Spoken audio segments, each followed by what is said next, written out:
Okay, I'll say that as well. And it just gives a better interaction for folks that just want to see part of our meeting. But primarily, we would like to see everyone in person, and that will certainly be the case with board and staff. We continue to identify a permanent, let me put that in quotes, but a place that is always where we will meet. I think you've noticed that we bounce around a little bit, and in this room, we just bounce around in the room. So we're investigating that.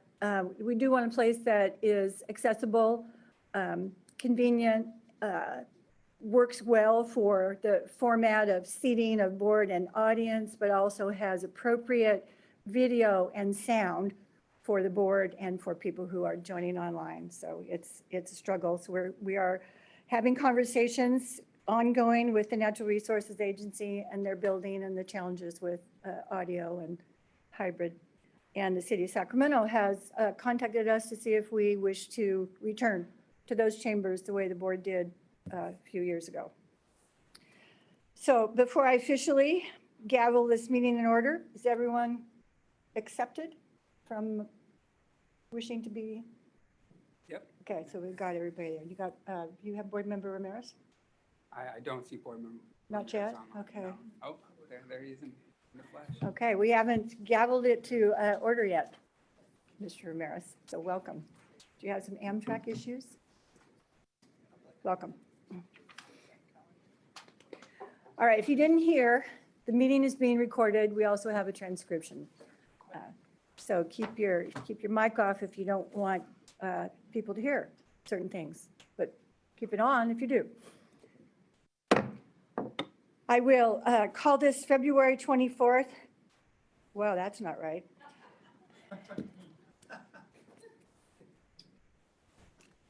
So much for using last month as that. I will begin by calling the March 24th, 2003 meeting of the Central Valley Flood Protection Board into session. And once again, good morning all. Glad to see all of you here and all the rest of you who are online. And we will have some other people from the San Joaquin Valley joining us online to provide some updates during public comment time. So welcome. My name is Jane Dolan. I'm the president of the Central Valley Flood Protection Board, and I welcome you all and appreciate you being here. So I think I can skip that. Those of you who you already know how to participate online, if you don't, you'll figure it out, or you'll text or ask for help. So Mr. Jones, would you call the roll and we'll determine if a quorum is present. Board member Bosler. Here. Board member Griego. Here. Board member Ramirez. Here. Board member Countryman. Present. Secretary Johnson. I'm here. Good morning. Vice President Belines. Here. President Dolan. Here. As quorum, full board is present. So welcome. I'm going to briefly, and I hope it's brief, review what we have before us in the agenda. We have an introductory item for announcements. I'm not sure there are any, but we'll see. We have the minutes of January 27th. I have that one correctly, I think, as the first action item. There are 7 consent items, and they will be handled by 2 votes. One of the consent items will be pulled, and the vice president will conduct the consent vote on that one, and that'll be announced when it's time. Next is a place for any comment that we did not place on the agenda, and this would be the time that we have been asked, or we have asked to someone to give some update of what they're experiencing in the southern part of the San Joaquin. So we'll hear from them if they're able. We will have an informational legislative update that might be put a little bit later because our policy advisor, Darren Soon, might be a little late due to personal circumstances. He's here? I didn't see him? Oh, he's in the building. Okay, thank you. So we won't need to change that. It's like, okay, oh, great. I just said your name. Welcome. Darren Soon is in the room. We have 2 information items. They are presentations of inspection, U.S. Army Corps of Engineers, It looks like the items for Department of Water Resources are going to be stated paper because we've heard from them that they're extremely busy at emergency operation centers. Next, we have two board items. One is a briefing of future action, and the second is the first of monthly presentations of the work and accomplishments of the branches of the Central Valley Flood Protection Board. So I look forward to that. At the end of the agenda, we have reports of activities by the board and committees and review upcoming meetings, and we will have a closed session.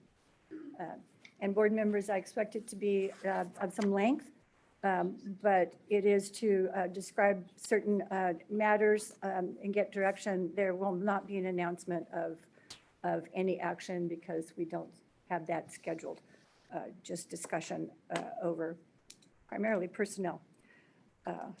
So please know that I do call breaks. They're not scheduled. It's just when it seems to me it's appropriate to do that. I'm not sure that we will be working in an open session for a lunch break, but we'll see how the meeting goes. So let's proceed. Any questions? Okay. That's the review of the agenda. The next item up, Secretary Johnson, is the approval of minutes of January 27th. Thank you, President Dolan. This is the approval of the January 27, 2023 minutes. I've reviewed them and believe they're in order and move that they be approved. Is that a motion? Yes. Okay. The motion is to approve the minutes of January 27th. Second by Bosler. We'll call the vote after I say, I appreciate that you highlight from time to time parts of the discussion that the board has so we can remember that we said things rather than, should I go look at the transcript? So thank you for that. Please call the roll. Board Member Bosler. Aye. Board Member Grego. Yes. Board Member Ramirez. Board Member Countryman. Yes. Secretary Johnson. Aye. Vice President Valines. Aye. President Dolan. Yes, the motion carries by unanimous vote. Thank you.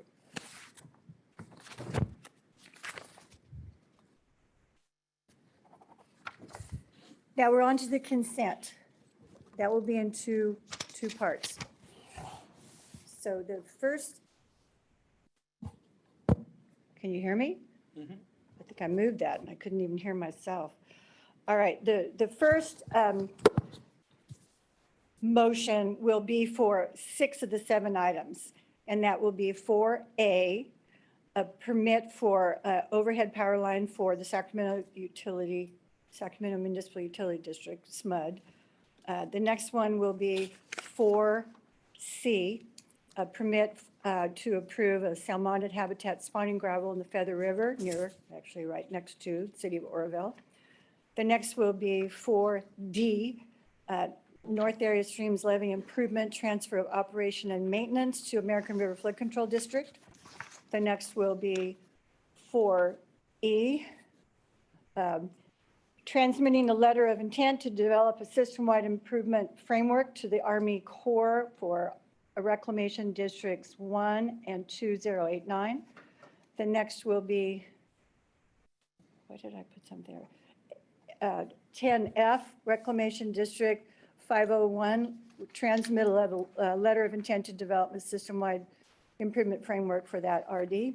And the next will be for G, Reclamation Districts 524 and 544, Roberts Island, transmitting a letter of intent to develop a system-wide improvement framework to the Corps. So those are the 6 items on consent. Does anyone want to remove any one of them? Otherwise, there will be one motion of approval. Board? No? Audience in the room? Anybody with a hand up? No. Okay. Is there a motion to approve those 6 items as announced? Okay, Member Grego, Second. second by Countryman. Please call the roll. Board Member Bosler. Aye. Board Member Grego. Yes. Board Member Ramirez.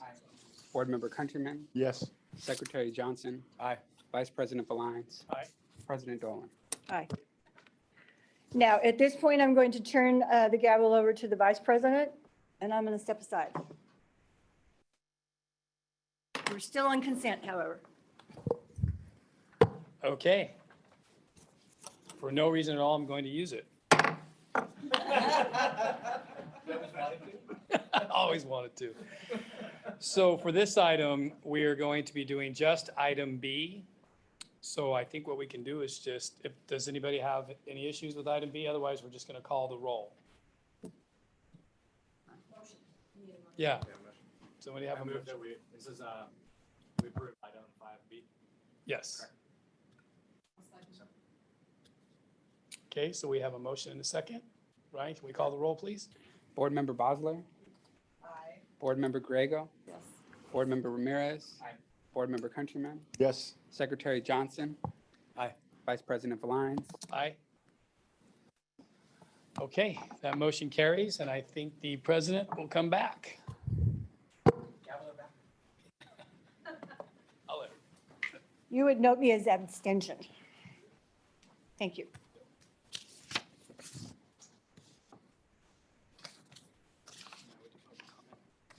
Now we're at public comment. So Nicole. Okay. Okay. Great. Thank you. So now we're at agenda item 5. This is public comment. These are items that we did not specifically put on the agenda, but we allow folks to give us information or comments. We just would not be able to act on that. So I understand that we have Nicole Parra, former Assemblywoman. Assemblywoman Nicole Parra. If we could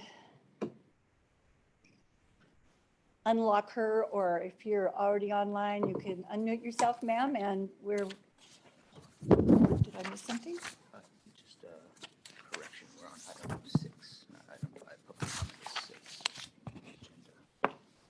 Just Well, it so says for the record, 5 right this here. one- yeah. Our board counsel is telling me that it's item 6. I said it All right, correctly. thank you. Can Public you hear me? comment, But it's not 5. Yes, ma'am. Good morning. Oh, thank you. And it's a former Assemblywoman. Thank you. And so I appreciate the time. Thank you to the board for allowing me. I did not think I was going to speak to you today when I was sitting with Denise Kadara at the Allensworth Community Center. But late last night when we were leaving around 8 o'clock, she asked me to call in and just provide an update. So I'm not sure about the protocol here, but do you mind if I just update on a few things? We don't mind at all. We welcome you and would like to hear what you have to say. Okay. I appreciate that. Thank you. So over the years, 2 decades, Allensworth and Alpaugh and that part of Tulare County was in my assembly district. And I worked very closely with Nettie out in Allensworth and Sandra Mraz in Alpaugh, providing, water for a number of months and helping with the easement regarding the dairy situation in Allensworth. And so over the years, I've just come to love the community. So over the week, I've been asked to continue to help and highlight and help alert some folks and friends to the situation now. So this is a report. I was in Alpaugh for 5 hours with Jack, looking at some of the flooding, and I was down at the fire station and thanked Red Cross for being out there and feeding 700 people. In Alpaugh, there's about half the folks have left, and I want to thank Frank Herrera at the Delano Planning Commission. They've got that shelter in Delano helping families. In fact, we helped and talked to a pastor in Alpaugh who was very nervous, and his family was able to go to the Delano shelter. Then I moved on to Allensworth and was able to catch up with the Allensworth Progressive Association. And there's a couple things. Number one, the communication. And I want to thank folks at Tulare Ag Center, and I know Assemblymember Mathis came out to see, and I know the sheriffs have been out there. But and I know DWR is on site. And when I was talking to Senator Bradford last night, and it's just we really need folks from Incident Command and our state agency folks to really, get into the community, and that comes to the group in Allensworth having to put together their own Incident Command Center in a small room in Allensworth. You go in, there's the food, there's the maps, there's the volunteers, people coming in to get sandbags. They set this up a week ago, and they're on their own out there. And it would be really nice if folks from DWR, state agencies, and that's what I was asking Senator Bradford. He called the governor's office. Please, it's. I know these ICCs. I've been involved in them, but let's send some people into Allensworth Command Center. Give them straight information. Because I'll tell you, there's some things that's not state work, right? The protocols of people who have to work and leave Allensworth, and a young woman was not allowed to come back into town. And that's just because law enforcement are coming from all different areas. They have different protocols, but it'd be nice if the community had and knew there was one protocol. We can't have people who are leaving for work. And I'll tell you, I drove from Allensworth. I took the 43 South, turned on Garces, and it's clear to 99. People are coming in and out, and they can't be stopped coming in for work. Young women who are out in the fields. Number two is the BNSF. We're having some issues out there, and I know it's not your jurisdiction, but there's running water on the east side of those tracks, and the community last week tried to stop that. And within an hour, the railroad folks took out the sandbags, and I have a picture of how that water is coming directly into the community, and they're really worried about the flooding this weekend. So we were out there till 8 o'clock. You had 8 community people trying to decide, do they take the efforts in their hands? And so the railroad folks aren't being, I'm sorry, very helpful in trying to communicate. Their communication to Senator Bradford was the community was picking up rocks on the property to block. Picking up rocks, that was their response. I'll leave it there. And then what is the plan for the flooding this weekend? I was walking in the state park, which the state park's closed, the gate, but I had to get in there to show pictures to Senator Bradford. There's flooding in the park. The community doesn't know what's happening with some of these plans for this weekend, and they're really worried. I'll tell you, it's taken a toll as everywhere in the state, Pajaro to Wood Lake. What we're asking is, what is the plan? How can we get people to the command center? How can we open those doors of communication? We know the history of Allensworth and the communities out there, and this is in real time. I'm going back up this afternoon. I'll be there all weekend, but we need help. And so I just wanted to, sorry, Denise, and the folks listening in from Allensworth, if I didn't do a very good job here, but it is, I hope I can speak and support the community here for you today. Thank you for joining us and giving us that information. This is President Dolan. We're not able to act upon that, but I think it would be entirely appropriate if our board council would nod that we can transmit your comments that you've made today, abbreviate them to the higher levels and the incident command centers and emergency operations center of DWR. Yes, Okay. Madam President. Thank you so much. Okay, so somebody's going to take that on because I'm in the meeting, and I'll check. I hear your angst, and communication is extremely important, and you are, the valley there is in a critical situation. So we'll pass that on. Hopefully, you get some answers and some appearance. Thank you. Yeah. Thank you. We'll be there waiting. Okay, great. We've got your contact information. Ryan Larson. Oh, did you put your hand down, Ryan Larson, Army Corps of Engineers?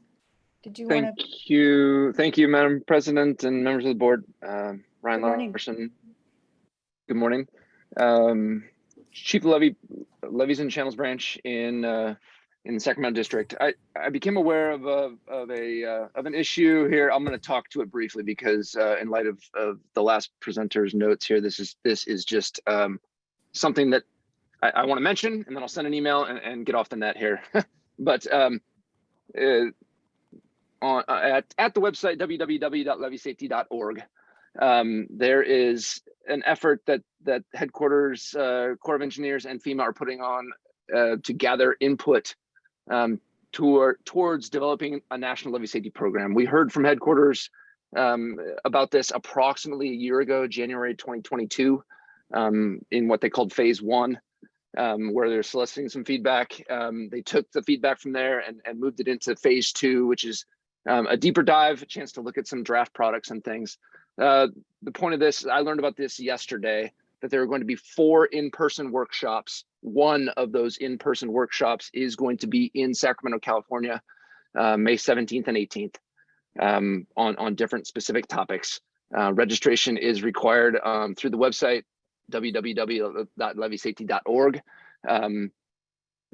Part of these guidelines are develop best practices for how to take care of levees, and build resilience with those levees. I think there are messages here that the Central Valley of California and the Western United States can contribute to those. And so I just want to get the word out about those workshops here in Sacramento, representing the West. And then I can do something again here in April to get that word out again. But they are going to be May 17th and 18th from noon to 5. The 17th is about the National Levee Safety Guidelines. The 18th is about levee management resources. Again, all of the fact sheets and things are on the www.levysafety.org website. That's all I have. Thank you. Thank you, Mr. Larson. Our Vice President Valines has a question. Okay, is your phone? Oh, you're good. Oh, yes. Ryan, thanks for calling in. Question for you, just, I mean, based on, we're working off the fly right now with what's happening. Is it possible to even have one of these down in Tulare County? You know, something that will at least educate folks down there based on everything they're going through now? This is about developing a national levee safety program. So this is about trying to come up with best practices for the nation for managing levees and doing things like that. So I think the scope is much higher level than what's going on specifically in Tulare County. And then these are run by our headquarters office. And so I guess the answer to that question would be no, to say it shortly. Yeah. And I'd probably put you on the spot with that too, Ryan. Maybe we can just work offline. I mean, anything we can do to be helpful, just, you know, showing intention, traveling down there to do something for our organization, yours and others in the state and federal government would be helpful based on what's happening now. But I fully understand what you're saying too, right? This is like a whole national program, but just maybe put it in the cap and think about it. I think we need to just show, you know, physical help, you know, showing up down in that region. And if we can do something over the next 60 days, I think it'd be great for everybody. But I totally appreciate your spot. Thanks for letting me. Absolutely. Thank you, Vice President Valines. I came in ready to give public comment, and then I heard the first person and I said, oh, this is not the most important thing going on today. But I did want to take a second to get the word out about this message, about this thing that they're doing, because hopefully by May we'll have sunnier weather and hopefully lower water levels. But certainly in light of everything going on, you know, working through state EOC and the Corps of Engineers Operations Center to get the boots on the ground type attention that folks need. You know, I'm sure we'll be talking more about that here the rest of the day and into the future. But the Corps of Engineers is always here to assist local state entities on flood fight efforts in the event that they're overwhelmed with the resources. Over. Thank you. We appreciate that information. We look forward to the workshops. Hopefully there's robust attention. I see I gave the wrong number for consent as well, but we did all right, even though I called it 4, correct? Yeah, we're good.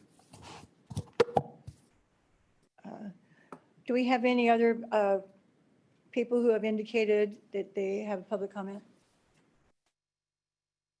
I don't see anyone I don't see anyone. Okay. I guess I skipped over if there are any announcements. Mr. Wright, any announcements? Any announcements? Okay, sorry. Not sure what's going on, probably because I'm worried about San Joaquin. So now we are at item 7. Thank you for stepping up so I know who to call on, Mr. Stone. You may be aware that Mr. Lipner cannot be here today at all, so if you wanted to provide any information that he was on the state budget, you're welcome to do that. So we have a legislative update, federal news, generally from our policy advisor, Darren Soon. Good morning. Good morning, President Dolan, Vice President of Alliance, members of the board, Darren Soon, your policy advisor, here for a brief legislative update. I think I'll refrain on speaking on behalf of the department. We'll wait to see Deputy Director Lipner when he is able to return. And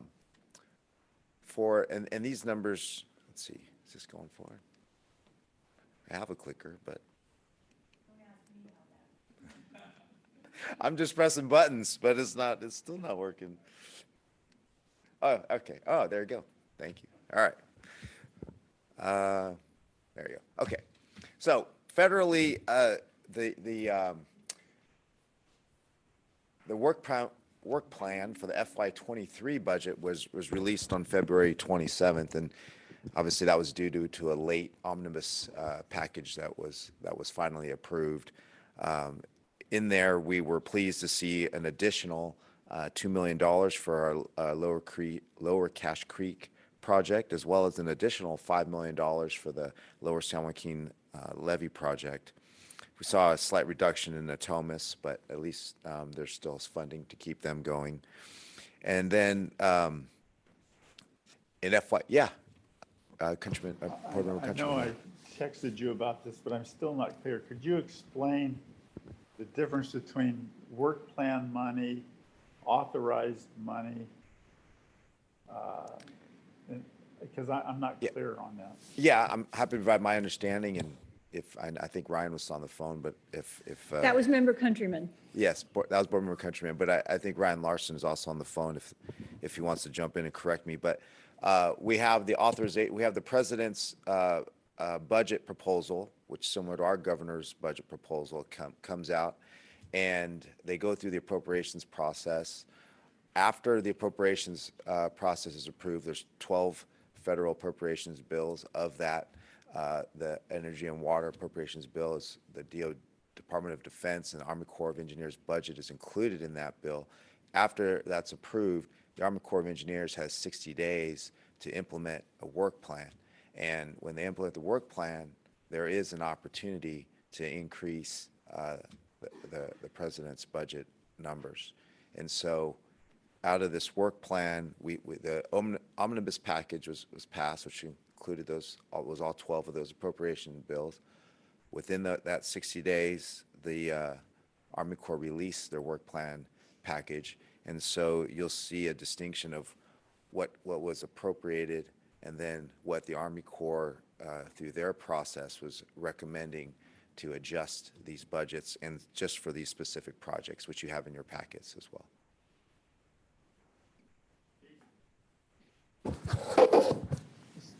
The work plan then is what the Corps has the resources to do, and so they're using appropriated money. They're saying this is how we can do it. They're developing a work plan based upon It's what. not new money because the Corps can't generate new money, so it has to be authorized, right? Well, my understanding is they actually have the ability to increase after Congress has appropriated. And I can get more information for you about exactly where their money comes from. Okay, thank you. Their ability, yeah, sure.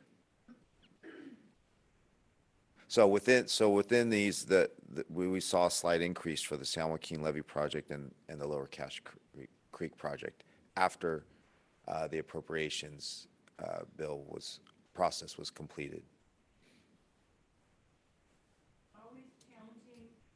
Always challenging to interpret federal language, Yeah. Well, and terms and processes. and it was earmarks went away. I mean, they're back now, but in 2009, earmarks went away. They got a new and name. This, They yeah, got a new name. community project funding grants, but that process somewhat it went internal to the Corps. So the Corps was, through their process internally, were able to allocate more funds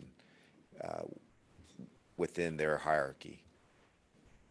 And so that process is Did Ryan put his I- hand up to correct? is a little less transparent, I would say, but it's more governed by the Army Corps themselves. We can maybe ask for further, nice job, but Yeah, we could ask for a deep dive at some point. Yeah, absolutely. Yeah. Did you mean to advance the slide before talking about the Okay. president's proposed budget? Yeah, no, I just quickly wanted to mention, so it seems rather quick. February 27th, the work plan came out for FY23, and then FY24, March 9th, the president's budget was released, and so you see some ongoing funding there, especially for the YOLO bypass cash slew partnership study. So we're excited about that. And then locally at the state level, March 30th, the legislature will begin its spring recess. Just wanted to remind folks, we had a few bond measures that are on the table. This is a long process, but as you'll see here, let's see, the SB 867 by Senator Allen, as well as SB 638 by Senators Eggman and Nilo will be going before the Senate Natural Resources and Water Committees next Tuesday, March 28th.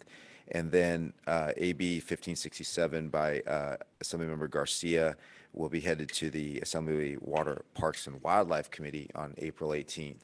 I've reached out to Assemblymember Villapadua's office about their flood bond, and but I haven't seen it scheduled yet, and I haven't heard anything on when they might expect to be scheduled for a hearing. You remember last time some bills that we're tracking, these notable ones here. Just wanted to quickly mention SB 586 is scheduled also on March 28th to go before the Senate Natural Resources and Water Policy Committee. And then AB 345 is scheduled to go before the Assembly Water, Parks, and Wildlife Committee also on March 28th. The good news about this is we were able to speak with the bill author and sponsor about providing or adding the flood board as an additional organization to allocate funding to advance fund payments to local aid entities. That was for AB 345. So that amended bill will proceed in that fashion. And then finally, AB 923, proposed by our chair, ex officio, Bauer Cahan, will go before the Water, Parks, and Wildlife Committee, her committee, on April 18th. Yeah. Vice So, President Vice President Blinds. Belines, yeah. Thanks, Darren. Yeah. Yeah. Oh. Thank you. I'm sorry, I'm not sharing. It's okay. Darren, good job on 345 and having flood board submitted. Thank you. Thank you. Do you know who is the sponsor of that one? I believe it is the Lower Egbert Joint Powers Authority, yeah. Okay, For AB 923? the 345. AB Or 345, 345? yeah. Habitat restoration, yes. Yeah, I know a lot about this advanced payments issue, and I mean, I do think that there's a lot of work that we're gonna need to do to put some, it's just not how the state allocates money. Like generally, when work is done and then it's reimbursed by the state, and so it's a big deal to the former organization I used to head. And so I just think we'll need to address some of their concerns about kicking down the door and saying everybody gets the money before the work's done, right? Like there's real good reasons why advance payments are needed in some cases to get projects moving or continuing, because not every local agency's got money to put up front. But I think we just need to be clear about like what the guardrails are. I think will make us a little more successful in this effort. I think there's lots of good reasons to do advance payments, but I think we'll have to address that issue mainly with finance. This will go through the legislature. They don't care. But it is a control that we have, that we make sure that public money is actually spent by reimbursing it after somebody else has spent their local money, so. Right, yeah. Thank you, Board Member Bosler. And to clarify, we weren't advocating that the board, be the proponent for the author on this particular thing, but in the future, this certainly provides the flexibility and the opportunity for the board to partake in this type of manner. Yeah, I mean, I do think there's reasons why the board should care about this, though. I mean, in terms of, you know, projects that are not able to move forward because there is real cash shortages at the local level that we could help with. I mean, I think there's real good policy reasons to pursue something like this. So I'm not saying, you know, don't do it. I'm just saying that there's going to be, it'll come to a head at some point. Yeah. And since we're part of the language of this proposed action, will be part of the conversation, which is appropriate, given who we are and what we're supposed to do. Thank you. Okay, thanks for And that. with that, I'll just Any take any other questions? questions. Yeah. Oh, I thought you had another slide. No. Oh, I would have waited till that slide was up. that's okay. Board Member- Member Grego? Yeah, it's always helpful for me when a bill goes through to see who supports it and who doesn't. It kind of tells me a little bit about, you know, the contents of the bill. Is that something that you could provide? Absolutely. Oftentimes they'll get it as it starts going through the process. So now it's been introduced, the authors and legislators will seek support. Right. So as those come out, I'm happy to provide that. Yeah. Thank you. Sure, you bet. Thank you. Right here. Is that okay? Vice President of Alliance. You can call on that. I just Sure, got, wanted to do yes, it. I I just know. got a I'm looking at text. President No, Dolan. I just got a text from Deputy Director no, Gary Lipner that, thank you for texting the information from public comment, and Carla and the team are working on it. Oh, good. All right. And Nicole will care about that too, so that's helpful if Nicole's still I don't know listening. if she's still on, someone will Yeah. tell her, so nothing like text. I didn't Yes. take action, I just communicated. There you go. Darren, it would be helpful to Board Member Grego's question maybe, you know, once they're set for hearing, there's that committee analysis. It's a, you know, Oh, yes. just a general analysis and has everybody on support and opposition. Maybe as those get set, you could just ship them to the board if it's something that, you know, is important to us. Yeah, happy to. Thank you. Yeah. Appreciate the suggestion. Yeah. Yeah, it's because it's public. Yeah. All right, any other board members? Anyone in the audience? Oh, all right, we'll step aside for, Hey, good morning. good morning. Hello, Melinda Terry, Executive Director, Central Valley Flood Control Association. And I just wanted to share that, again, I think I said it last month, but the association is the sponsor of AB 638, which is one of the flood bond measures. And we did recent amendments. I think we have it up to $6 billion now, but it does include funding not just for the Central Valley, but that would be available statewide. And so if you, in the future, like more of a briefing, we could have our lobbyist here to talk about it. It is up for hearing, I believe, this next week. So if we make it out of there, then, you know, there's definitely more to talk about. But you could see there's more than one bond bill being proposed. So at some point, you know, as former Assembly Member of Alliance knows, at some point they'll blend these together, but we do have a hearing coming up. So it'll give us a good opportunity to gauge the response. You know, it's fortunate in a way that the conversation, you know, will happen while we are experiencing some severe flooding, and the spring are going to look to more as the snowpack melts. Oh, yeah. You know, because in the past years when these bond measures have come up, we were in wildfire and drought, and it's hard for them to think about these issues. But happy if you would like us to have a more in-depth presentation in the future. Thank you. I think that'd be great. So we'll work with you on how best to do that. And yes, thanks for bringing that up. Right up until the week before Christmas, we were in a severe drought. Yeah. Everyone was wondering, were they going to have drinking water come Yeah. 2023? And then, boom.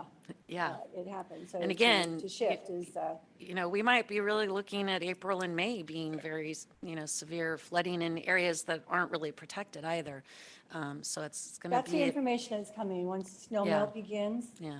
and the weather is better in the valley, the flooding could be worse. but like I said, the good news is from that standpoint is it does allow the legislature to then start thinking about these. We unfortunately in California, that's what we do. We go from one disaster to the next. But this is the next one that we'll deal with, and hopefully they'll be willing to put a bond bill forward to the voters. Thank you.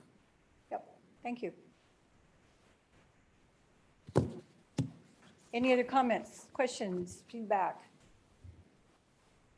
I see none from the board. I see none in the audience. Any hands up? Any closing remarks, Mr. Soon? Thank you None. very much. Thank you. Let's take the Army Corps inspection reports, and then we'll take a break. That will allow me to reboot. Item 8, correct? Correct. A as in apple. Inspection report. Mr. Meow, you will introduce this. Thank you, and good morning, President Dolan, Vice President Valines, and members of the board. My name is Eric Mao, and I would like to introduce Mr. Juan Gonzalez from the United States Army Corps of Engineers, or USACE. Juan's the inspection manager at the Corps' Sacramento district, and he'll give a presentation on his team's inspection of the Puda Creek Left Bank Unit 1, Yolo Bypass Willow Slough Unit 2 levee system. And after the presentation, I will give analysis regarding the inspection, which includes a comparison of previous Corps inspections. After my presentation, if there are any additional questions, Mr. Mark Liss of the Department of Water Resource is present virtually. And with that, I'll turn this time over to Juan for his presentation. Mr. Mao, I apologize for mispronouncing your name. That was bad form. Did you indicate that both Unit 1 and Unit 2 are just going to be rolled together? Right, so we have two inspection items, item 8A. One's a north, one's a south, one's Unit 1, Yes, one's correct. Unit 2. Okay. We'll just do a little ping pong thing. Okay, Yeah, that's so great. after he finishes with 8, my part of 8A, we'll jump straight into item 8B. Sounds Okay. great. Thank you. You're in charge. Mr. Gonzalez, good morning. Good morning. Thank you, Eric. Morning, President Dolan, members of the board. Appreciate the opportunity to speak in front of you again. So as Eric mentioned, there's going to be two presentations here. We're going to start with the Puda Creek Unit 1, Yolo Bypass Willow Slough Unit 2 system. This system is, if we could, can we go back a slide? Perfect. So we're looking at the map. The system that we're looking at is the system that's protected or protecting the city of Davis and parts of Yolo and Solano counties. And so it is made up of 3 segments here, shown in the yellow, green, and orange lines. And so we've got the Willow Slough to the north, Yolo Bypass on the east, and then Puda Creek on the south. As I mentioned, it is in Yolo and Solano counties. We inspected about, what is that? About 19 miles there. And then on the next slide, please. I'm not sure if that's. So report card that we're looking at here. So again, 3 segments that we're looking at. The system is covered under an approved LOI SWIFT, and so it does remain active despite some unacceptable observations. Orange showing the more severe unacceptable observations. You can see throughout the various items on that report card within each of the 3 segments, and then the purple being the less critical unacceptable observations.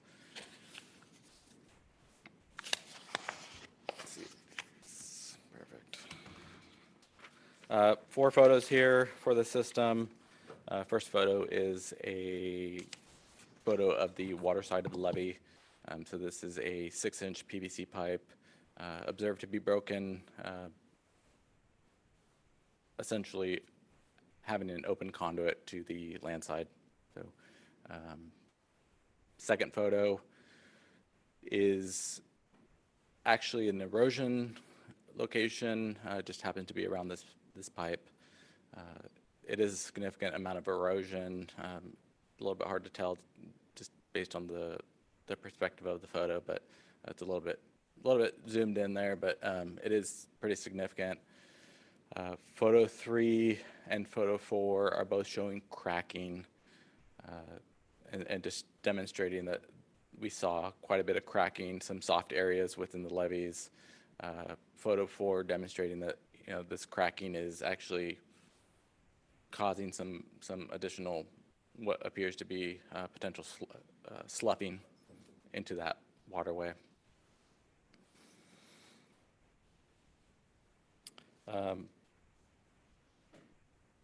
And then the only thing I wanted to add here is that the cracking there, we did observe it to be pretty significant, and so some of it was nearly 2 feet deep, and so just up on the slope as well as just down further along the water. So that is all I have, unless happy to take questions on this system.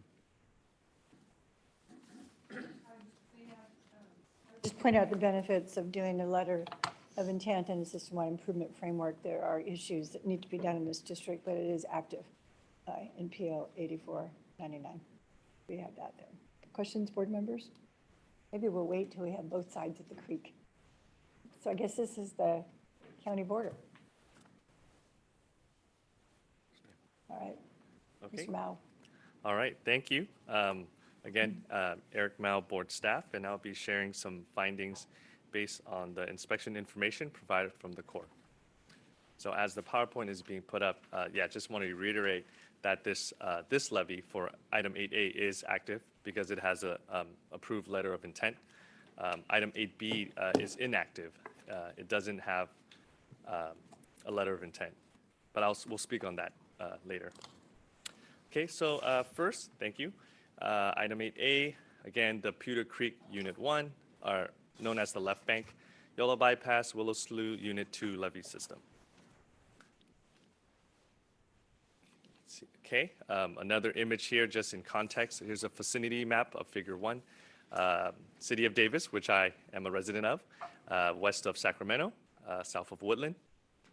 3 segments here for this levee system. The northern blue is the Willow Slough Bypass Unit 2. The orange is the Yolo Bypass West Levee, Unit 4. And the green is the Pewter Creek Unit 1 left bank.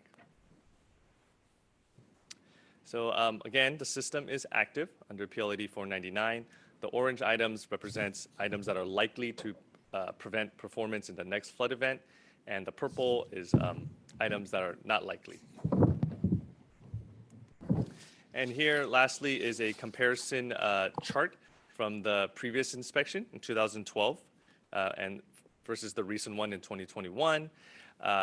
Here, the green represents areas that have an improved rating. So you notice a lot of our levee embankment, the maintainers, the LMAs, primarily DWR, have really did some hard work there to make improvements there. As you can see, slope stability continues to be an issue, as Juan mentioned, and also there's no change, but encroachments continue to be an issue, primarily pipes and crossings. If there are not any questions, if there are questions specifically for this one, we have Mark Liss on the line who can maybe speak to that. If not, I'll pass it back to Juan for item 8B.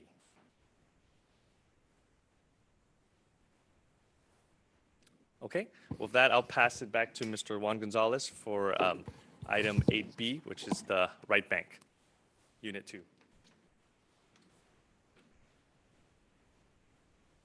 Thank you, Eric.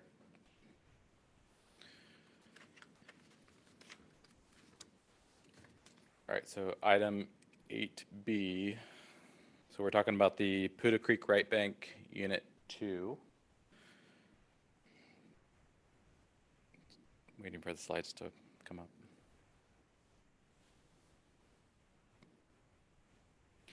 So again, this system is in Yolo and Solano counties. It is the right bank of Pewter Creek, as Eric mentioned.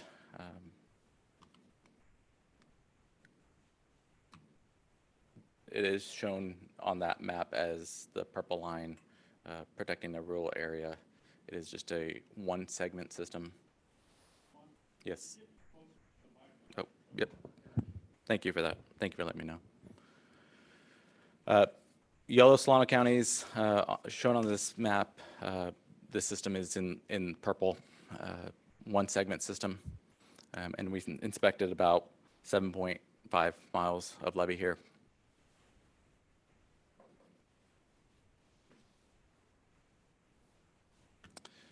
Report card for the system is shown here. This one does not have an LOI or an approved LOI, so it is actually inactive. It has some encroachments that we'll see here in the photos.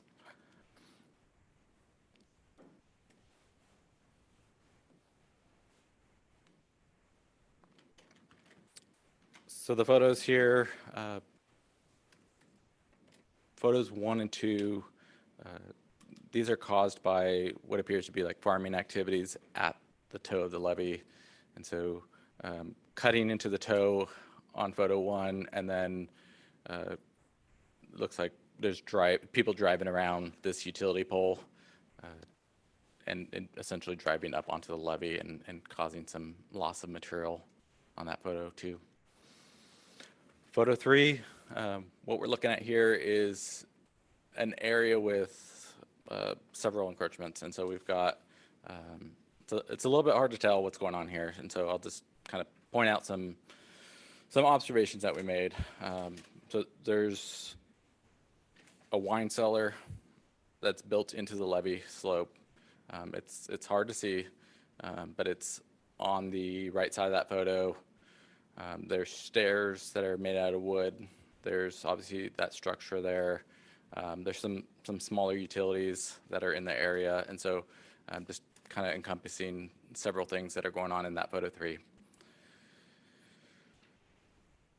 Photo 4, we've essentially got a pipe in a pipe situation here, and so it's got a 6-inch pipe passing through this 24-inch CMP pipe. This is a photo of the water side, and so you can see that the slide gate is obviously open, and so it's unable to be closed due to that 6-inch pipe that's within that other pipe. So that is all I got, unless people have, anybody from the board has questions. I do. This is President Dolan. Is this one where we did some enforcement action? Or just enforcement discussion? When you said wine cellar, something came Right. up there. Eric Mao, Board Enforcement Staff.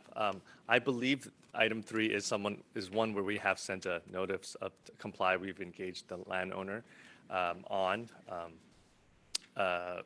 this one. It's been challenging because the landowner hasn't been very compliant. So I will have to look more into it.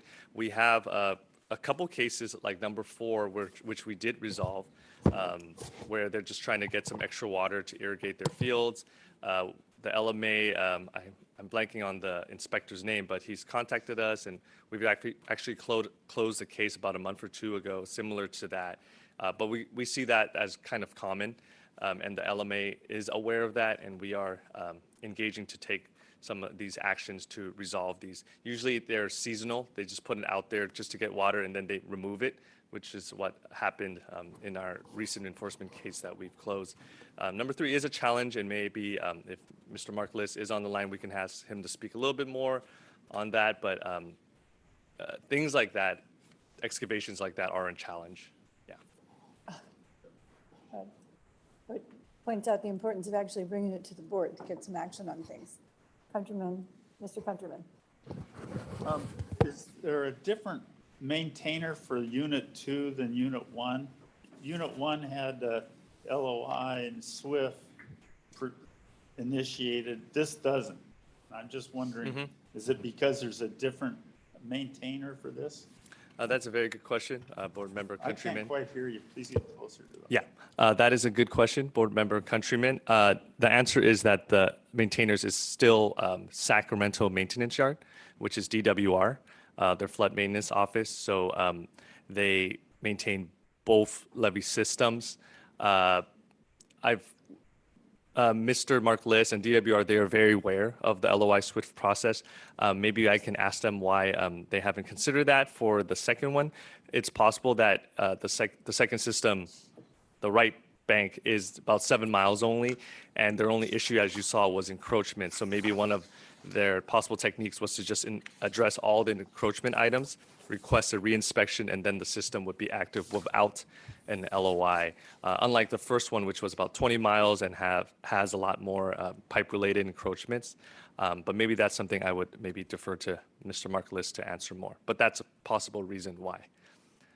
That's also a reason why a lot of our rural or smaller system LMAs don't want to pursue an LOI SWIFT because of the financial cost benefit of that.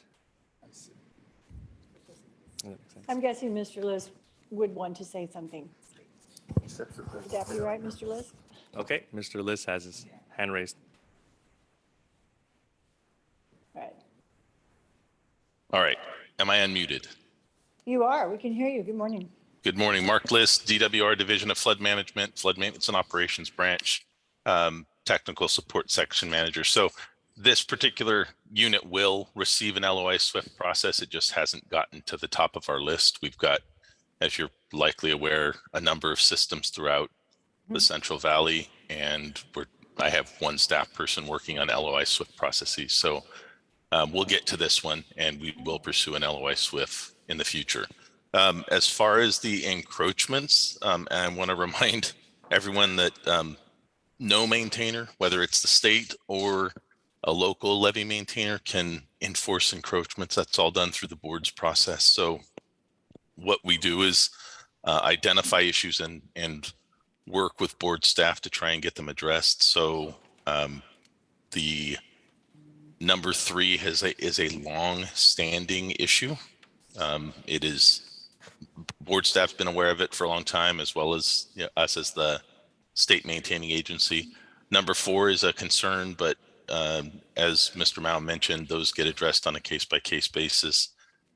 It's not the best use of a pipe, a drainage discharge pipe passing through the levee, but there are some detailed issues that need to be worked through. There are old automatic board orders that are issued for this system, both sides of this system, that board staff are cleaning up, and DWR is participating regularly in meetings with Mr. Shopbell and his staff to try and clean those up. So 1 and 2 are an ongoing problem in any area that has agriculture immediately adjacent to the levee. And I will note the SSJDD easement for the Poudre Creek system stops at the levee toe. So that is a bigger picture concern that it's not just in this particular area, but needs to be addressed somehow. Maintainers don't purchase easements typically, so that's a bigger picture project process that's going to have to get figured out. So we deal with toe cuts like shown in 1 by maintaining it every year and have to reestablish the levee toe condition. And as you see, the land is cleared in 1 completely. And so we need to work out, likely have to have it surveyed and get the actual SSJDD easement line established for the levee toe. No 2 people will give you the same levee toe location. So that's an issue we'll have to address. The utility pole is not, as I recollect, on SSJDD easement property. It's on the landowner's property.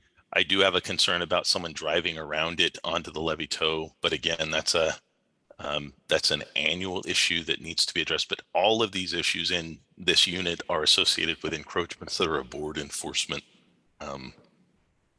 world item. Any other questions I can answer? Over. All right, thank you for that. I think we'll look forward to the encroachment process on this. My memory of the hearing we had is coming back strong. So we'll do it again. I'm sure we'll revisit. Board member, questions? Audience? Board staff, Eric Mao. If there are no questions, actually we have Ms. Annalise Caliso, who can maybe speak to item 3 a little bit more if the board wishes that. I do. The board would have to say no. Ms. Caliso, please come forward. Thank you. Good morning. Good morning, President Dolan, Vice President Valine, Angeles Calizo, Enforcement Section Chief. So I did wanted to provide a little clarity and just remind you, it sounds like you remembered very clearly that item number 3 is associated with an active enforcement case that our team is currently handling. There was a recent update in the executive officer's report that we submitted this month. The board did adopt a cease and desist order that was issued to this landowner, not specifically for the seller that's identified here. If you recall, we bifurcated sort of the enforcement actions. The one that you adopted in July of 2022 was for all waterside encroachments that consisted of bamboo plants and miscellaneous items on the waterside. And the plan was that we would tackle this outstanding NOV that had been issued to the landowner for the seller, along with the landside encroachment issues. Since then, since the board adopted the cease and desist order last year, staff has been working with the respondent in addressing the encroachments. Unfortunately, I'm saddened to report that there has been very little progress made with that particular landowner. And staff has been very diligent trying to, pursue and try to get compliance without having to do further enforcement. Unfortunately, I do think that this item and that particular enforcement action is likely to come before you as an enforcement hearing in the coming months. So we will tackle that when it comes to you, but staff is diligently working on those issues out there. Thank you for saying that. We do know that. So I was remiss in not saying that you're working very hard on that. I, for one, would welcome that coming back. Thank you. We'll deal with the tiger as well. It's all coming back. Bengal cats, Bengal cats. Okay. Sorry. Bengal cat, sorry. Yes, Eric Mao, board staff, and I'll give my findings from this inspection. And as that's being pulled up, I'll show again our vicinity map. This levee system is about 7.5 miles. The Poudre Creek Right Bank Unit 2. Eric, would you mind speaking into the microphone a little Sorry. closer? Yep. Thank you so much. Okay, yeah, the levee system is about 7.5 miles. This is the Poudre Creek Right Bank Unit 2. Figure 1 vicinity map here. Again, this is the system just south of the city of Davis, Poudre Creek Unit 2 Right Bank. Here's a little bit more of a close-up. Again, this levee system is about 7.5 miles, and it's just south of the Unit 1 left bank. Here we have, again, the report card from the Army Corps. The system is inactive, but as Mr. Mark Liss said, this is one of their items that is in their queue to work on a letter of intent. The only unacceptable item here is the encroachments. Here is a comparison report card from the 2012 inspection, and you can see here plenty of improvement. Again, a lot of significant improvement in the levee embankments, such as vegetation growth, sod cover, settlement, etc. Also some improvement in the erosion and bank caving. So again, the only outstanding items are encroachments, which our section is aware of. So with that, I'd like to open it up to any questions the board members may have. And also, again, we have Mr. Mark Liss on the call who can answer more questions on operations and maintenance. Thank you. All right, thank you to both of you, well, and all three of you, Ms. Calizo as well, Mr. Liss. So, Member Countryman? I see this sod cover. I wasn't aware we were putting sod cover on the levees out there. What does that represent, sod cover? Sod. I can speak to that. Juan Gonzalez, Corps Engineers. Sod cover is a general term that's used. So I'll just start with sod cover is coming from our national checklist, and so it's a terminology that's used across the nation, and so we're not able to change that. But sod cover is speaking to the grasses that are natural grasses that are growing out there. We're not out there planting seeds and hoping that it grows, but it's not like your typical lawn grass. It's. I couldn't quite hear you. So what would be unacceptable sod cover? So vegetation, grasses on the slopes helps prevent surface erosion. Rain coming down, water, running down the slopes is going to cause erosion rills. Grasses help prevent that. And so what we typically rate under this, which is covered under the national checklist, is the erosion rills, just the severity of that loss of material. I got it. Yeah. Thanks. Those of us with lawn have a different view of what sod means. You're talking about something that's basically green, and it's okay as long as it's maintained. Okay. Any other questions, board members? Audience? Hands up? All right. I'm scheduling that enforcement. We'll help you out. That's our job. Okay, that takes care of item 8A and B. We're going to take a 10-minute break.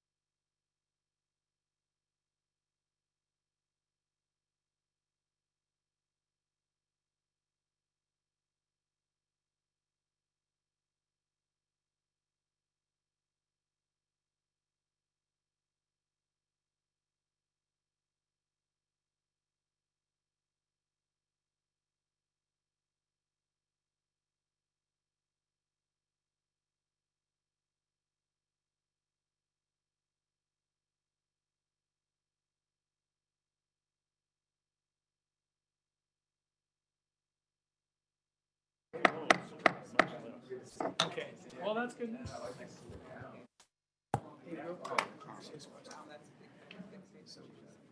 This is President Dolan. That Gabo's a little warning here. I know that you're enjoying the conversations. I do see that. I wasn't looking at the clock, so I have no idea if it was 10 minutes, more or less.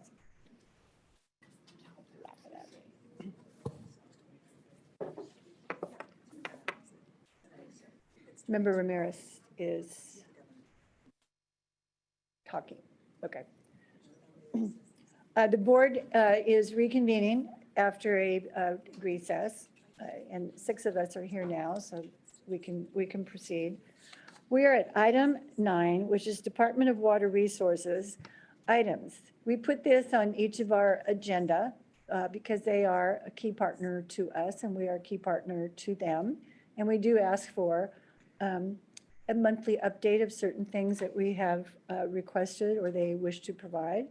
And there's a written submittal on that. Some of our board members very eruditely asked some questions of clarification on those items. So there's emails going around on that. That's item A. There will be no appearance of anyone from DWR for these 2 items today, and that's unfortunate. We certainly understand the crisis that is going on with the flooding, and particularly the potential flooding that everyone believes will be worse come the snow melt. We are concerned. We are ready to assist and take any action that needs to be done to alleviate the situation or provide information, provide direction for use of the authorities that we have under the California Water Act that has been communicated.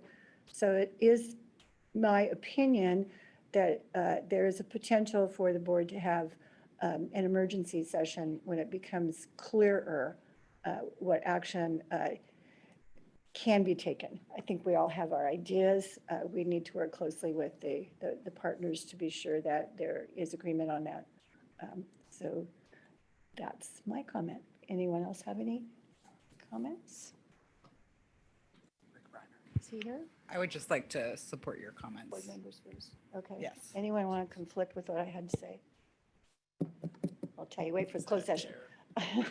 Okay, Mr. Reinhardt, always good to see you.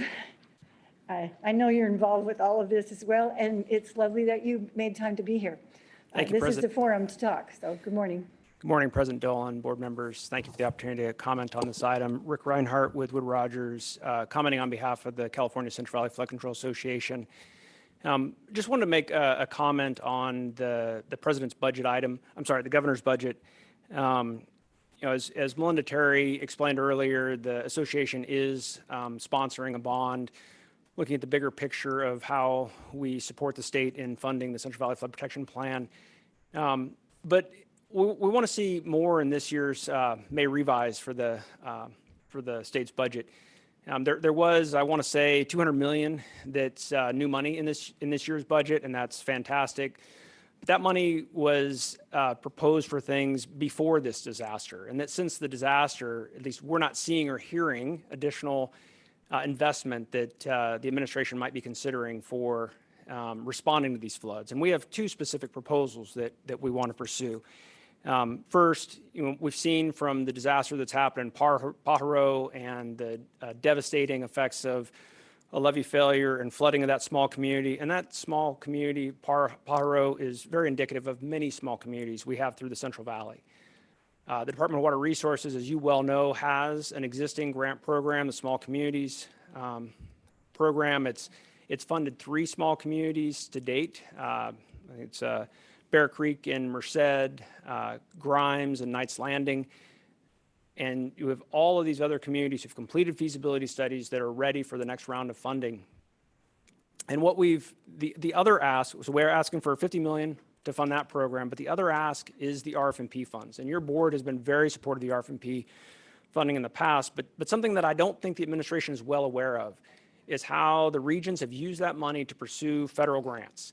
In the case of the Mid and Upper Sac, they put in a FEMA grant and secured federal funding for Grimes. And so many of these other regions are doing the same thing, and we're taking a very limited amount, a very small amount of state money and leveraging federal dollars, which is, I think, exactly what the administration wants to see. And I wonder if that message is getting to the right people in finance and in resources so that they can, even in a difficult budget year as it is, we still want to try to take advantage of federal funding opportunities and not let those go to other parts of the country. So just want to raise awareness to your board for this and look forward to working with you as we continue to press for additional funding in the May revise. Thank you. No, thank you for that. And we certainly have heard from representatives of almost all of the RFMPs about how this bit of money that allows them to continue to work together, continue to propose ideas, and continue to seek money just brings back resources and actions that are necessary 5, 10, 20-fold. We try to communicate that. So I think what I'll do is take the transcript of what you said today and craft it in a board letter and keep pushing the importance of this. It is an important highlight in the Central Valley Flood Protection Plan 2022 update. So we can communicate that as well. Thank you, President Dolan. Thank you. Was there a question? Oh, I just wanted to echo your comments on the RFMP funding, and it's something that I've been talking to anybody who will listen about the importance of those organizations and about how they are the way in which we're going to accelerate all of the really wonderful multi-benefit projects that are the current standard, and without them, it'll be a lot slower to do that. Great. Thank you for that. We greatly appreciate your support. I'm going to add a related topic, but different. Melinda Terry, Central Valley Flood Control Association. Last month, you heard a report from your staff about the repairs from I think are finally done from the 2017 damage, and we have not yet finished the 2019 repairs. Many of you may not know, but one of my prior positions, I was Deputy Secretary of Legislation at the Natural Resources Agency under Governor Schwarzenegger, and we did have flood events and we had levee failures. So anyway, but what would happen and what I remember us doing was there was an actual new bill, an urgency bill that would get introduced to pay for emergency repairs. Since then, the administration since then, what I've seen them do is because there was bond funding, is they just start reallocating what got appropriated rather than doing a new urgency bill. And the problem is you got a legislature under term limits that has gotten used to that and doesn't understand that's not the way it was always done. And we are running out of bond funding. These budget appropriations may revise will continue to be an issue, but it may be something for this particular entity to really have conversations with the administration so that they understand, and with legislators to start thinking again that sometimes, and I think they might have done it for wildfires, you have to introduce a new bill, an urgency bill, to actually fund these, because as you heard from your staff, there are lots of segments that do not have LOIs or SWIFTs approved and are inactive, which means it's falling to the state. Thank you. Thank you. We look forward to your flood forum as well. Board members, we're on the Department of Water Resource items. If you want to give them any message, now would be the time. Member Ramirez, yes. Thank you. So I understand that we're not going to hear from anybody today, right? We have been advised that there will be no appearance Okay. in any fashion. So I just wanted to make a couple comments on, I guess, about the current events in the Tulare Basin. And I heard what you said about the emergency response and addressing what's happening today as soon as possible, which I agree with my fellow board member, Keely. We need to make sure that we address that as best we can, as soon as we can. I just wanted to add on the long-term part of this, not just the short-term response. I feel like in a lot of ways, it's very frustrating to watch things happen the way that they're unfolding right now. And it's devastating for the people who live there. It's not devastating for us, but I feel also like we have a responsibility to do more than we have done. And in this case, it was entirely predictable. And when we get through the crisis, I would like to make sure that we also back up and think about the big picture. It's extremely complicated politically, and hydrology is not very complicated. Yeah. And I think the reason the state created the board over 100 years ago was to make sure that there was some consistency and some expertise provided to the valley and the planning that goes into managing river corridors. And we seem to be well suited for that. And I think this area needs it. It's hard to watch people try to just figure out what's happening and then also see them limited in their ability to respond. And I think the state can do a lot of things to help that we haven't been able to do yet. So I just wanted to put a little check mark in the long-term column also, not just the short-term column, so that we can come back to this. I think there's a lot of really hard work being done now by some folks who are super dedicated and committed. And it's sad and also aggravating, very frustrating to watch them struggle to be able to do that. And I think we owe them more than we've been able to deliver. So I'd like to make sure we do what we can to help. So thank you. Yep, well said. Perhaps we can put those things into a very good workshop for open discussion on that. And I don't want to be too punitive to the DWR folks, because I do know they're working 24/7 to address the issues across the state, certainly in the Central Valley, but beyond our jurisdiction as well. And what we're hearing for these small communities is really is heartbreaking. Yeah, and I would just add, thank you for mentioning the folks from the state that are also responding to the emergency. The thing that's constant in the state are the headlines, right? And the same communities generally are being affected, the historically underrepresented, disadvantaged communities who live in places that, in the grand scheme of things, probably aren't great places to have people living. And it happens over and over and over again. And having worked on it for a very long time, and all of you have to some extent, it's particularly frustrating and individually to think about, from my perspective, my inability to do something to improve that condition for people. So I think we're all super motivated to dig in and to roll up our sleeves, and we need to find the right place and forum to do that.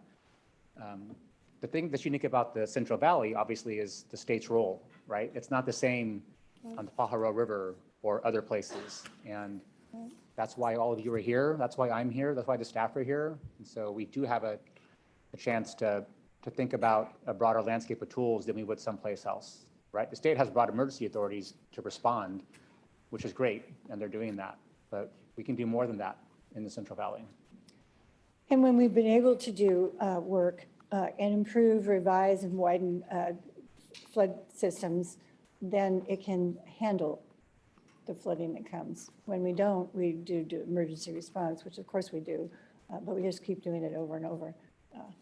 I brought my front page Chico Enterprise record about the success in Hamilton City. Too bad there's just very few of those. We all have been online and web searching and the whole thing. There is and has been an existing Tulare Lake Basin Advanced Planning Task Force. And I do know from talking with higher level folks in DWR, this is being refocused to be very working toward what the solutions are now for emergency response. And then next level, knowing when the snow melt comes, it could be more challenging. And then to immediately work on implementing the long-term needs that have been identified to be done. So we just have to keep that momentum. We all get, when it is the fire, the flood, the drought, whatever it is, but this, we need to take advantage of the concerns and the needs and get things done. Yeah, when I said long-term, I was thinking about the spring, I'm not, with you. not tomorrow No, only. it's kind of like between now and. There's the years out perspective as well, which is important. Right, But when I said long-term, I was thinking about something that also is predictable. right. Details are going to roll out, but, you know. And I think that's this is being reorganized to not be 60 people, but something lesser in number and focus on what can be done between now and basically April of this year. Yeah. I just wanted I wanted to align my comments with Mr. Ramirez's, and then also just, I mean, when I first read our flood plan report this fall, I was like, oh, emergency response is part of it, you know, that doesn't seem necessary to be in this plan, but it obviously is. And there's a lot of work that needs to be done in some parts of our system to protect human lives. And I think that's something that I feel very frustrated about right now, is the lack of sort of what seems to be coordinated organization locally. I'm very thankful for our state partners that are getting down there and assessing the situation and supporting as much as they can. And just anxious to hear more about what role we can play in helping to prevent these types of situations in the future. President Dolan. If we're lacking agenda or workshop items, we have a lot. Member Johnson. Thank you. I will not try to restate all of it. I had made notes that turned out to be very similar to what Board Member Ramirez said. And as often is the case, he said it better than I would have. So I want to also just reinforce my agreement with that. And I'm encouraged, President Dolan, by your remarks, and agree with Board Member Bosler. We have a deep responsibility here, and I believe that we can do better. And we want to. We're ready. So let's do it. Any other comments, audience? I guess we can move on away from the Department of Water Resource item. Sort of became us. Thank you all. We'll keep bringing these things forward and try to keep the momentum of solutions present and active. We are now at item 10. Mr. Dua, do I have the correct numbers now? Thank you. I don't know what I did. You do. 10A, we're pretty close to the estimated item at time. Natoma's Levee Improvement Program. This is a briefing on a future action for transfer of operation and maintenance responsibilities. Mr. Selva Mahan is going to provide this. Good morning. Good morning. Thank you. Good morning, President Dolan, Vice President Villains, members of the board. My name is Selva Selvamohan, Chief of the Sacramento Levee Section, Flood System Improvement Branch. I'm here today to give you an informational briefing on the transfer of operation and maintenance responsibilities of the Natomas Levee Improvement Program.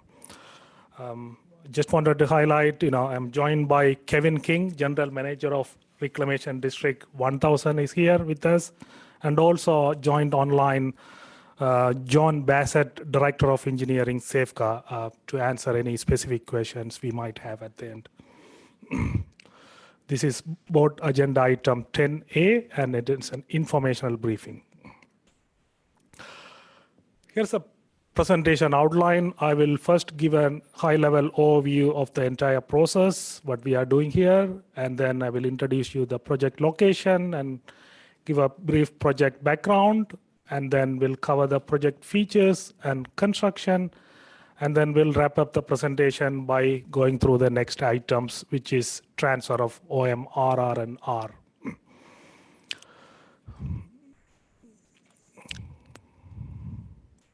So let's start with the high-level overview of what we are doing here. Sacramento Area Flood Control Agency, known as SAFECA, led the Natomas Levee Improvement Program, also known as NLIP. The major construction was completed substantially between 2007 and 2012, almost 10 years ago. A supplement to Standard Operation and Maintenance Manual, Unit 124, was prepared and turned over to the board by the Army Corps of Engineers late last year. And we have an assurance agreement with the Reclamation District 1000 to operate and maintain the levee system in the Natomas system. Let's see the NLIP project location. Everyone is familiar with this Natomas Basin. On the left, it shows a red box that highlight the project area. City of Sacramento is at the bottom of that image. On the right, I have a zoomed-in version of the Natomas Basin.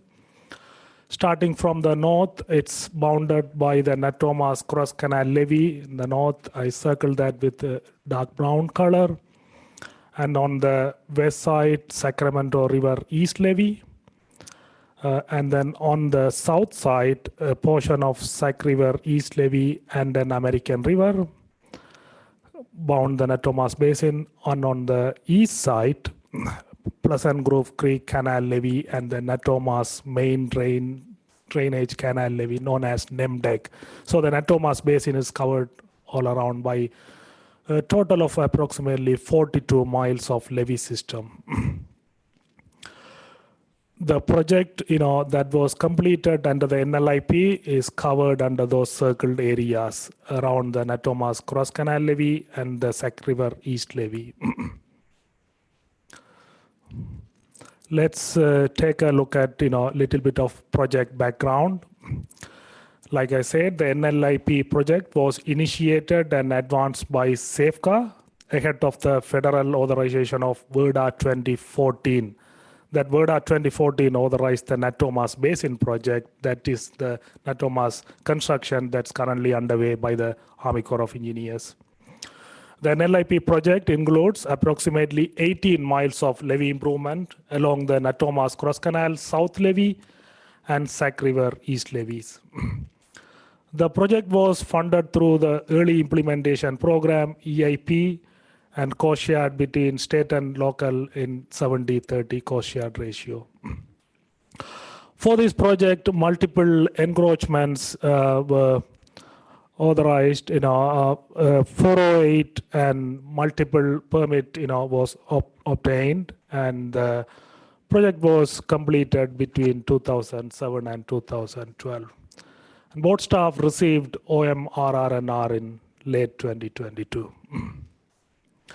Here's a project map of the Natomas Basin. You can see the Natomas Basin levees in different colors. That shows different, levee segments were completed under different timeline, which I will show you in a next slide, a little bit of a clear map. Here, what you see on the left side, the Natomas Basin, project levees that were improved under the NLIP, and on the right side, you see the color coding, for different segments of the levy system. Basically, the NLIP was completed under 6 total phases: phase 1, phase 2, phase 3A, phase 3B, and phase 4A and 4B. But 4B was turned over to the Army Corps for completion under the Natomas Basin. So different segments of the levee system was improved under different timelines. And that's what you are seeing on that color coding of the phases. So in the next 2 slides, I will go over a little bit of in detail of what they constructed as part of this NLIP. The first, approximately 725 feet of raised levee section and approximately about 1,000 linear feet of 390-foot wide seepage berm was constructed along the Sac River East levee. Then 20,000 linear feet of adjacent levee, including approximately 13,000 linear feet of seepage berm and 16,000 linear feet of soil bentonite cutoff wall was completed along the Sac River East levee. Then in another phase, construction of about 24,000 linear feet of adjacent levee and about 23,000 linear feet of cutoff wall was constructed along SREL. Then about 18,000 linear feet of adjacent levee and installation of about 17,000 linear feet of cutoff wall was completed along the SREL. Last 2, construction phases included about 3,600 linear feet of adjacent levee and soil bentonite cutoff wall along Sac River East levee. Lastly, construction of a soil bentonite cutoff wall along the Natomas Cross Canal South levee was completed as part of that phase.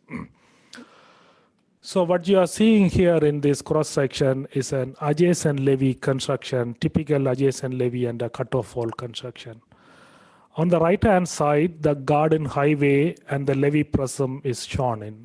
The garden highway at the levee crest and then water side and land side. So what you are seeing on the left side is the adjacent levee construction and the cutoff wall. So if you drive along the garden highway, you will see that adjacent levee, which has typical levee prism dimensions, 20 feet crest, 3:1 side slopes.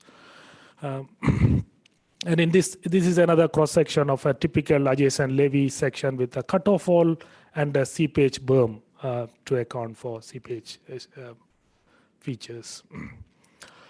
So here are 2 side photos. I was able to pull it from Google Earth. What you are seeing in the middle is the garden highway.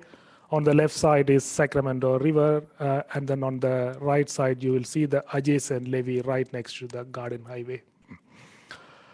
Another pictures from a different angle, adjacent levee on the left and then garden highway in the middle and Sac River is to the right. So what happened at the completion of the project, Army Corps of Engineers turned over the operation and maintenance manual to the board late year for transfer to the local maintaining agency. So what we will do is board staff will bring an approval package for the board to consider at a future board meeting. 1, to accept the completed work and operation and maintenance responsibility. 2, transfer the operation and maintenance responsibility to Reclamation District 1000. And 3, delegate the executive officer to execute the transfer letter.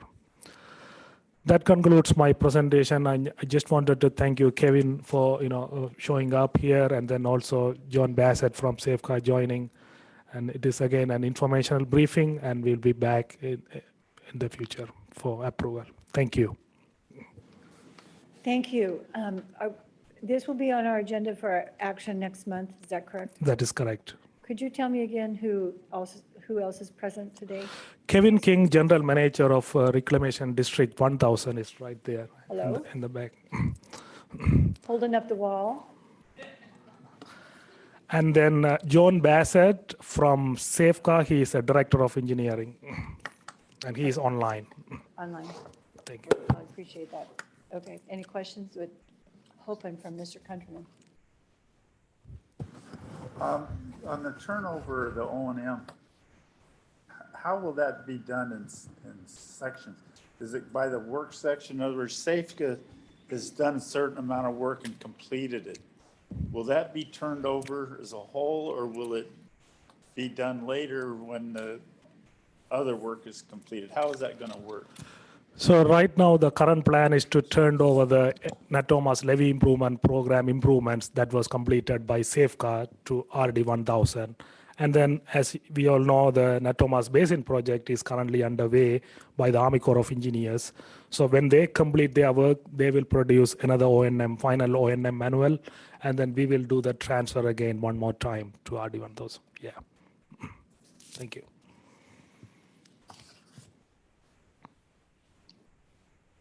Any other comments or questions, boards members? I see none. Audience? Hands up. Oh, yes. Ms. Terry? I just How had did I not see you? Yeah, Melinda Terry, Central Valley Flood Control Association. I just had a thought listening to that because it was really impressive. That was a lot of work. And Rick Reinhardt leaned over and he's like, it was done in 5 years. And I was like, okay, now I'm really impressed. And if you just think about the bond bill that we are sponsoring and asking the legislature, when next month and you're going to take action, something you may want to consider is maybe doing a joint press release with SAFCA or somebody and really distribute it to the legislature and to our lobbyists. So that I think telling that story, because for them knowing, oh, look what's gone on with bond funding and how quickly it was done, this is a good story to tell, and the timing of it for when we're trying to propose a bond would be good. Thank you.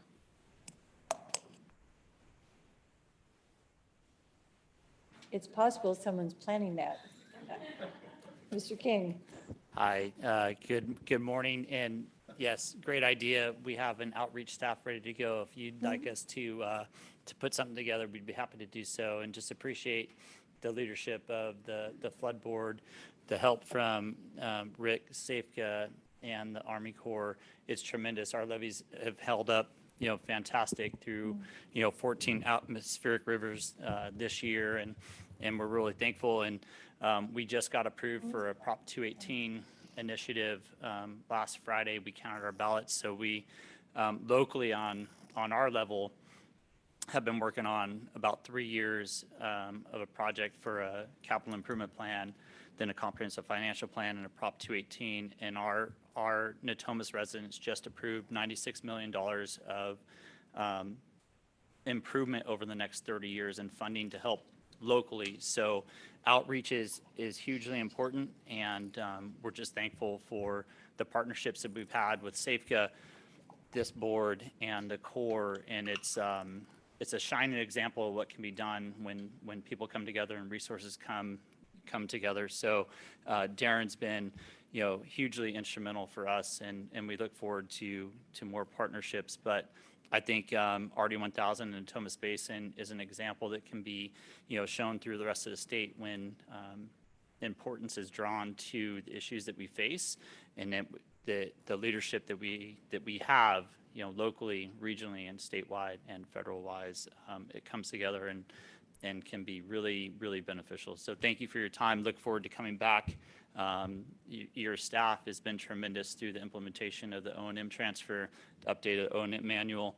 I want to tell you that we're still working on implementing some of the things in our SWIFT. We were able to reduce high hazard encroachments by 50% within 6 months based on the FMAP funding made available to us this year. And we have another FMAP grant to hopefully address the remaining 50% on the Garden Highway properties that have high hazard encroachments. So really thankful for all the leadership and the partnership, and just want to just say thank you. So appreciate it. Well, that's very gracious of you. We would give that right back. Yeah. It takes leadership, takes partnership, takes momentum, takes money. Yeah, and I think communication's key. Good for So, Safeco. We're delighted to work with you as well. yeah, so we spent about $300,000 this year in outreach, something for an agency with 12 full-time employees to take on and do that.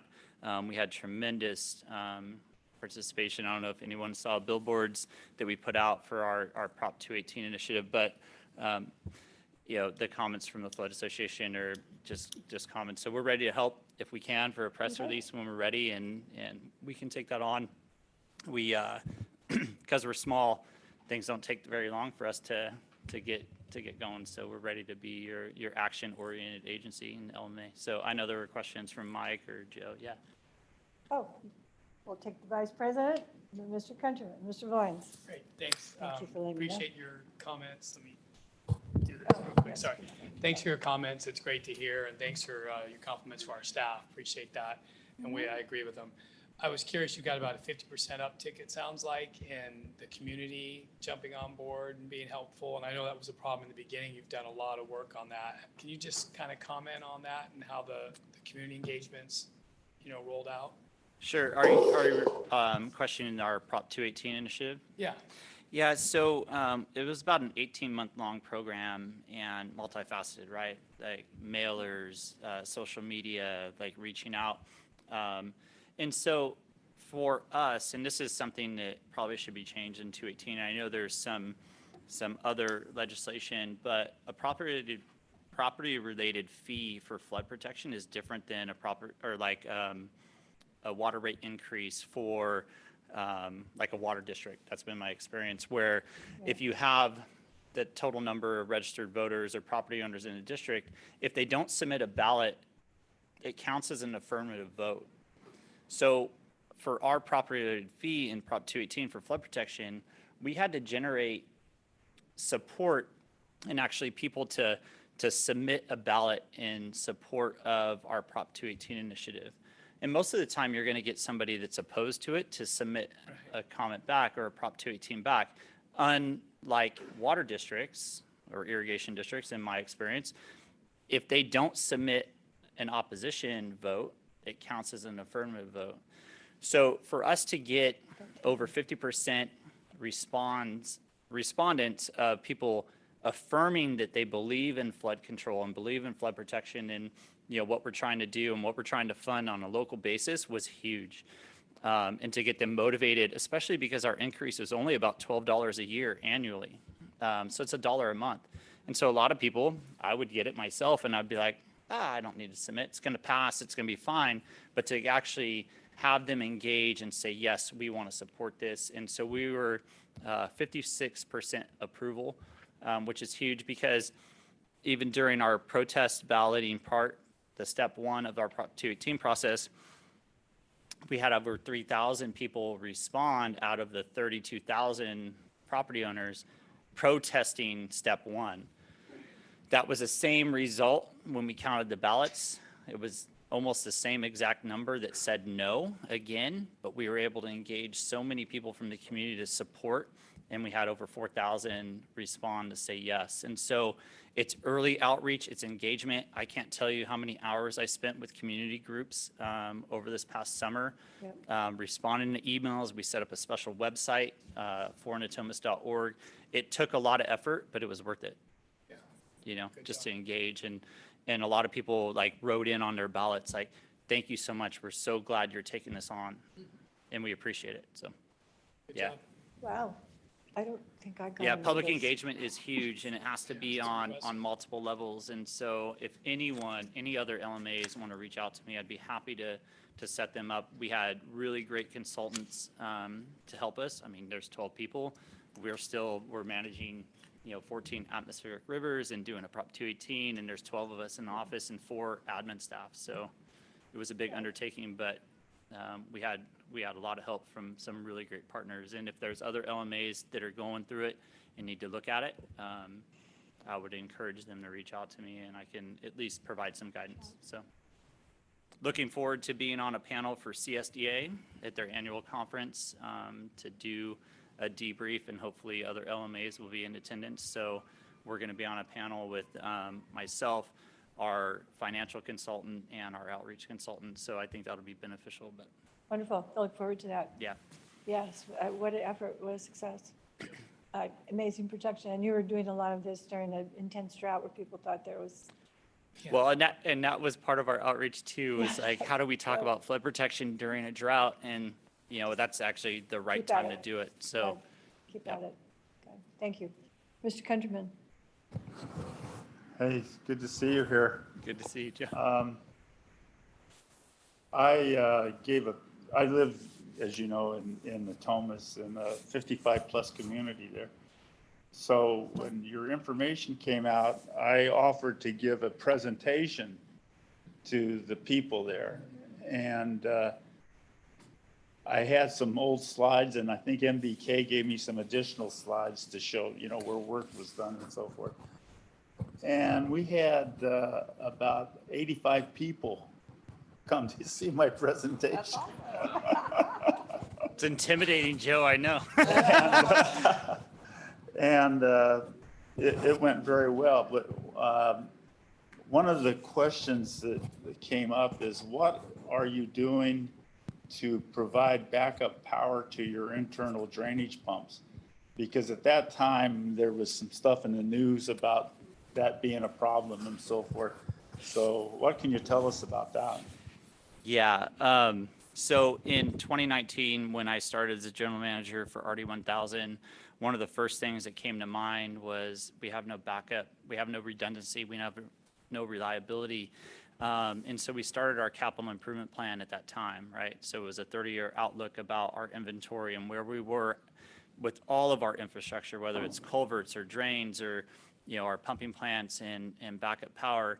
We have 8 pumping stations in our district, and we have 1 backup power generation plant that can operate about 80% of our, or 80% of 1 plant, which basically is backup power generation for less than 15% of our pumping capacity at the most southern end of our district. Fortunately, SMUD in our district, unlike other areas, is very reliable. However, when we get high wind events like we saw in, this year in particular, and widespread power outages, we'd been planning for this, right? So it's building in our capital improvement plan. We had our comprehensive financial plan to provide backup power generation for every one of our pumping plants, stationary. We've been working on this since 2019. After the January events, in the core and based on the presentation in the project, we had two of our pumping plants still under construction for various reasons, right? We couldn't get permanent power to one of the plants just yet based on permitting. Our other plant, Plant 3, was still tied up because they couldn't do pump testing yet because there's no water. We've been in a drought, right? So we couldn't pump test those plants until we had water in the drains. So we had 2 major pumping plants offline at the time, and we were relying on our other pumping plant 2, to basically move water out of 25% of our district, right? The northwestern part. We had a major electrical explosion in that plant at the second event in January. And it was due to a voltage spike because of the down power lines, and it literally, because the plant's been kind of neglected, deferred maintenance for 30 years. And so voltage spike went through, plant shut down. We were about 12 hours away from calling Sac International Airport and telling them to reroute flights.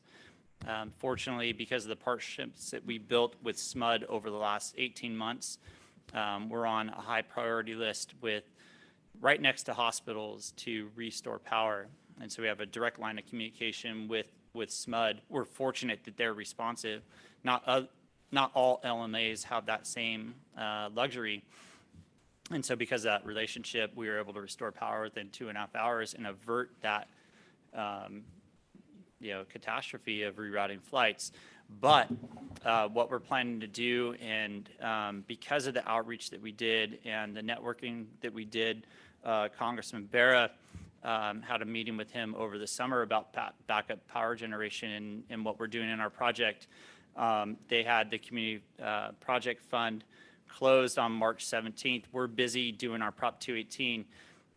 His chief of staff called me on Friday morning and said, "Hey, I didn't see your submittal like I was expecting it." And I said, "Well, we didn't really know that the deadline." They extended the deadline for us. We've applied for, over the last weekend, $4.5 million for backup generation, 2 mobile backup generators that we can have on a trailer, and 2 permanent. So we're hopeful that the appropriations will be made. But the other thing too, that if we have that locally with the backup generation, what I expressed to Congressman Barra's office is that we would make that available for mutual aid should we need it or someone else locally, so, and regionally, because that was a huge problem. When we had that explosion at Pumping Plant 2, And because we didn't have permanent power established at Plant 4, because the Corps is still doing it, we immediately put in a request to the Corps, and they shipped out the backup generator from Pennsylvania. It took a week to get here, but we got it in place. But it just reiterates the fact that we need more of this funding, more of backup generation. And it was surprising to me in follow-up calls with SAC OES and the cases that we saw down in Wilton that the recognition that backup power generation is needed and on hand and available in these instances. I was shocked that more LMAs haven't been planning for this, and that we didn't have the resources necessary to provide that. So we're planning locally at Natomas to do that, and I would encourage, if there's any possible way, we did submit after through Cal OES after the wildfires in 2019 for the power resiliency grant. Unfortunately, we weren't successful because a lot of those funding were dedicated to economically disadvantaged communities and also areas that had widespread multiple days of power outages. SMUD is very reliable. And so we scored very low. We had 5 power outages over the last 3 years. And so we're thankful for that. But when it comes to event like the 2 back-to-back events we had in January, you need it when you need it, and we have to have those resources. So I hope that was a long-winded answer to your question, but it tells the backstory. So thanks, Joe, for that question. I'll pass it along. Yeah, I just think that, and it just awakened all of us to the need for backup power. Some of the conference calls through the Flood Association, and even down in Stockton, I was surprised, that some of the engineers and planners and managers for LMAs over 30 years are like, this never occurred to us. And I was like, yeah, well, here it is. So. Thank you. Appreciate all the time. Sorry to be long-winded. Don't worry about it. Member Grego? Just want to say I really appreciate all the comments that have been made, especially the last comment in regard to power generation. I had the opportunity to go with 784, the manager, Patrick, to go out and look at the system after about the second storm in January. And my first question was, how are you prepared for that generation if it goes out, the pumps? And so we've learned that lesson through experience of not having those pumps ready or anything backup to ensure that we were able to use them. And so, whether it was because the electricity went out or somebody stole the copper wire out of those pump stations, we learned through that experience to have a backup plan. And I really appreciate the story that was just told. The other thing too is the early implementation program was just vital for Three Rivers. It really put our project ahead of being able to get finished and in advance of the federal process. And so I think that was part of the secret sauce, not only for Three Rivers, but I think also for this project as well. Good point. Thank you. Closing remarks? That's about it. Thank you. Go ahead. Yeah. All right. Thank you very much. Thank you. That was a more energetic one than normal on that. Good for us. All right. We'll now proceed to the next board item. I can still say good morning. This is our requested board staff operations branch information on what y'all do. Yes, good morning. Good morning, President Dolan and members of the board. My name is Igor Liang, board staff. I'm the chief of operations branch. This agenda item is originally planned mainly for the operations branch's activity. But before I do that, I wanted to take a few minutes to update you about the 2023 storm March events and the board staff's involvement and activity in that, because I feel that is timely, and as we heard comments in the public comment period, the area is stressed. And also we heard comments from board member Ramirez and Johnson and talk about that area. So I want to first just choose this picture. Right now we're sitting here, a sunny day, but the picture show a rather rainy, cloudy, windy background, just to remind us as flood manager, as just the situation there. So that's why I chose that picture.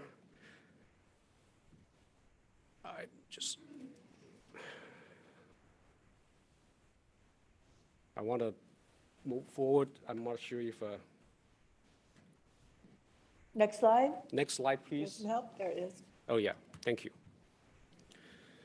So just to quickly orient ourselves about the area. To the east are the mountains of the Sierra Nevada mountains. The runoff from rainfall and snowmelt drains westerly to the basin. So, but before that, there are a few reservoirs, dams from north to south. You will have Pine Flat Dam, Terminus Dam, and Success Dam, and Isabella Dam, which intercept on rivers of Kings River, Kaweah River, Tule River, and Kern River, respectively, before the water released from the reservoir to the valley. So the water naturally will make its way to the west and eventually merge to what we call the Tule Lake. The Tule Lake used to be a big lake, and it's the largest freshwater lake west of Mississippi River. It was that, but now it's seasonally it's dry unless there's a flood like this year. So over the years, there are many alterations made in this area to change the flow path for irrigation purpose mainly and other water use purpose.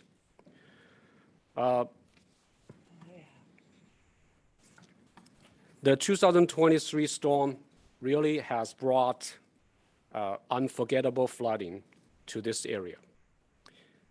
The basin floor has been stressed out by floods, and the ground is saturated by extraordinary amount of rainfall. And also, the near record-setting snowpack in the mountains is holding massive water content, which equivalent to a volume of water that is multiple times of all the total reservoir capacity.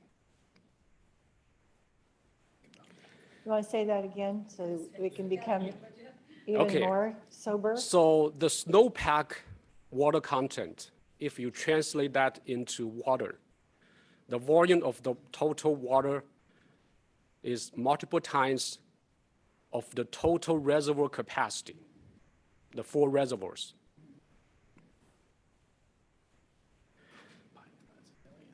And the reservoir flood pools are currently near full, and one actually exceeded its capacity. So that's what we're facing. And in the basin resides 4 million people, valuable infrastructure and properties. If you see, there are California aqueduct running from north to south. There are cities and towns and hospitals, schools, many infrastructures. So they are all already threatened by flood and will be threatened by flood for an extended period of time through this summer. So all of this typically would create a perfect recipe for disaster. if no actions were taken. So what we have done, the state has done so far. I think the state, we all know the state federal flood operations center was activated early this month in this responding to a recent flood and also including for this area. We learned that DWR Flood Operations Center has sent multiple, I think at this point in time, 3 flood fight specialists in that region, and also deployed 1 ICT team of 9 staff to that area.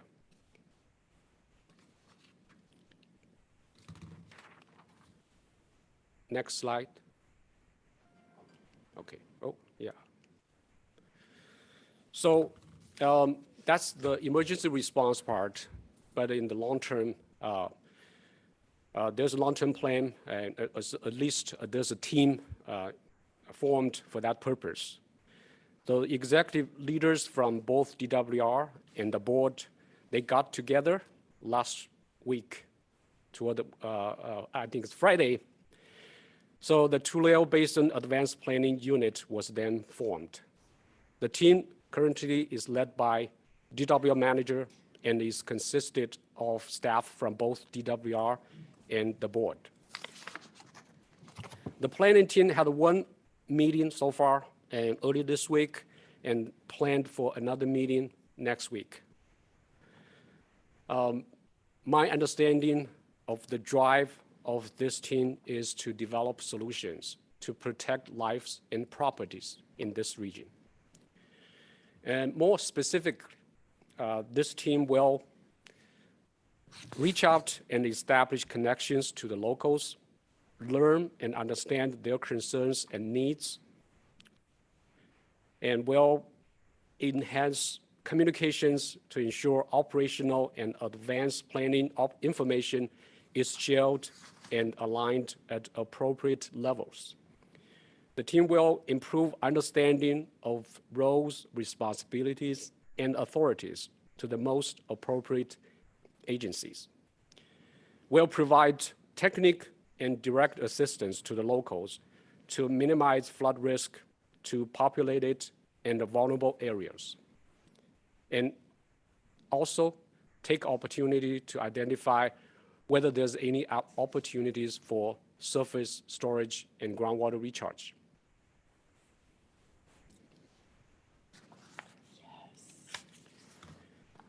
This slide is showing staff participation so far in this advanced planning unit.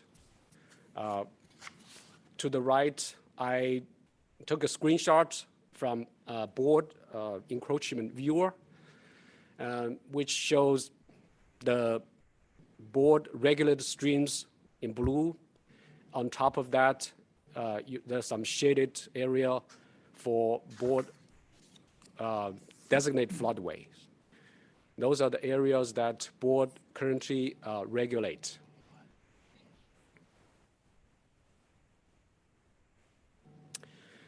In addition to that, I just want to take this opportunity also to recognize board staff who have been activated either through FOC or State Operations Centers, SOC. So before I move to the next agenda, the planned ops update, if there's any question. You will provide this PowerPoint by email to us, correct? It's on the box. It's on the box. This PowerPoint, yes. Want me to go to the box? Yeah, is there a way to get it without the box? I'll take an email. I was taking notes. I appreciate that you did this. We all want, okay, what's going on? We knew staff was activated. Thank you for taking the time. I see that you've been activated as well. You look remarkably awake for all the time that you've been devoting. So we appreciate this. Any way that you can move it up for the board to act, to know, to communicate, we're ready. Thank you, President Dolan. Board members, audience. Okay, you got some thumbs up, so Great job, I do it. everybody. Okay, so deep breath now for what we wanted you to tell us about what you do, you and your staff. All right, thank you. This is the first of each branch. Yeah, thank you. So the next topic I'm going to talk about is the agenda item 10B, which like President Dolan has asked before and also announced in the last board meeting. So here I'm going to talk about the recent activity of the operations branch. And I'm going to introduce basically the branch's major programs, the program goals, and our wonderful team members, and some of recent activities. I think one note was mentioning that the board, the branch has been providing the board with written monthly report since November 2015. So including this latest one, which also made available to you in writing.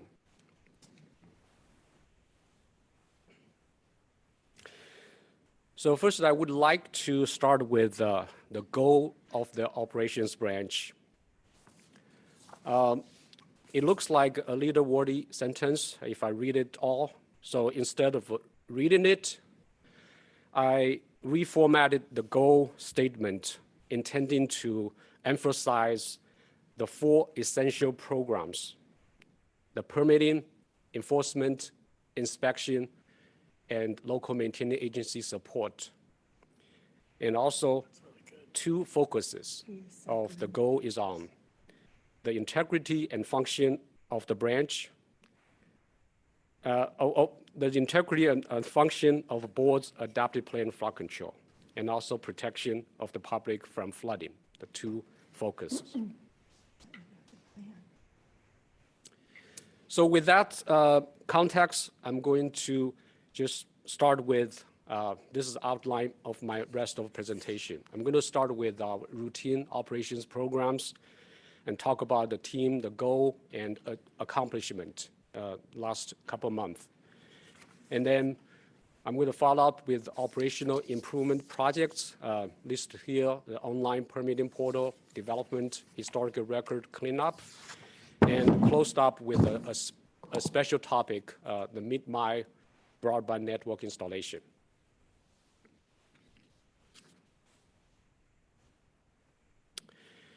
So the permitting program.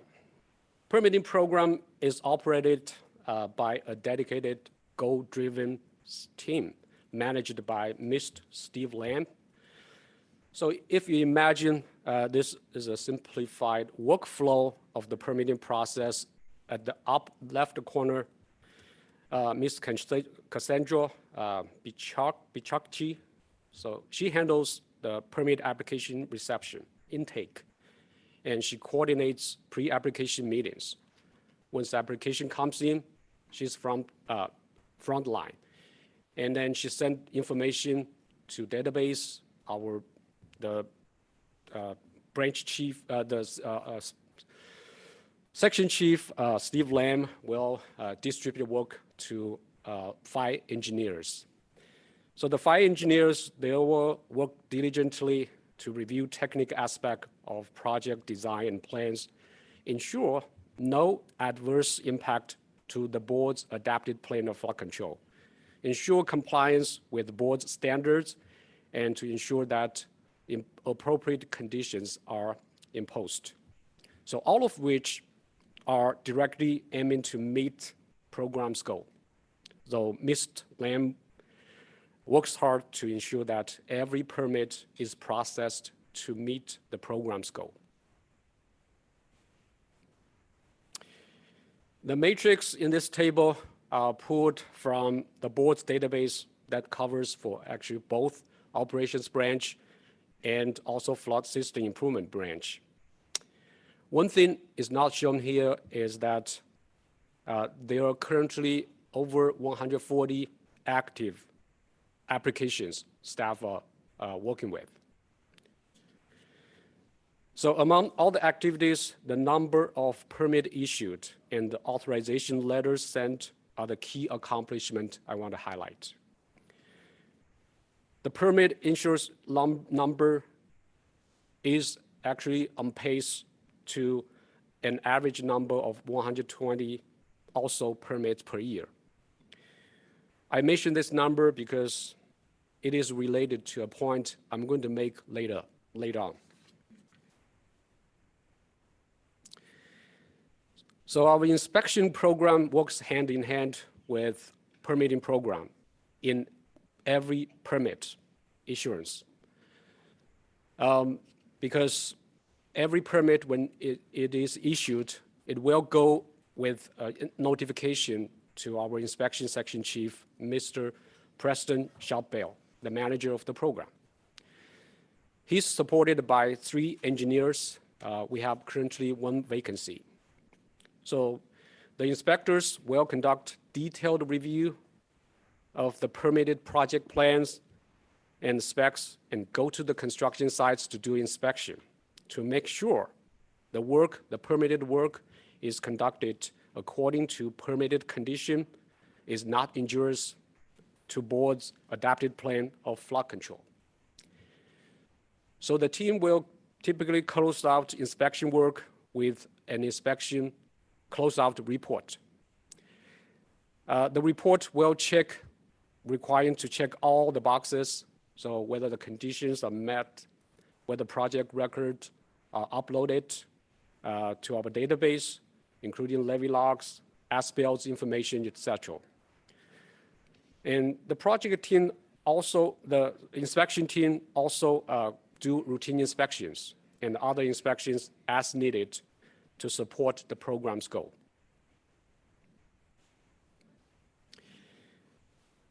Here's a matrix for the team's accomplishment in the last couple months. Note that the construction activities are generally light during flood season, particularly this year. So the field inspection are relatively low, you see here. If you recall also, last month in our written report, we mentioned about basically the entire inspection team were activated during the January storm. So that did impact the matrix here.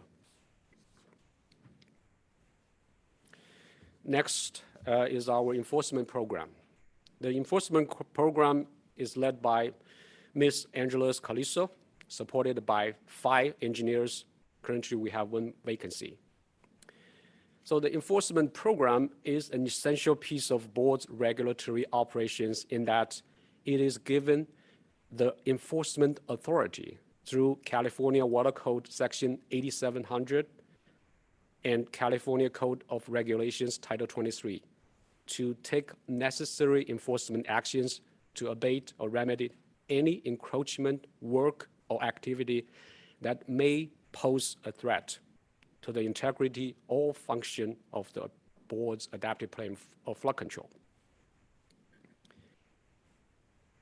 One note to make that Ms. Angela Caliso, Mr. Eric Mao, and Ms. Jenny Tu, they also provide support to the local maintenance agency program, but with in a kind of a very limited capacity base, because their major duties are in the enforcement program.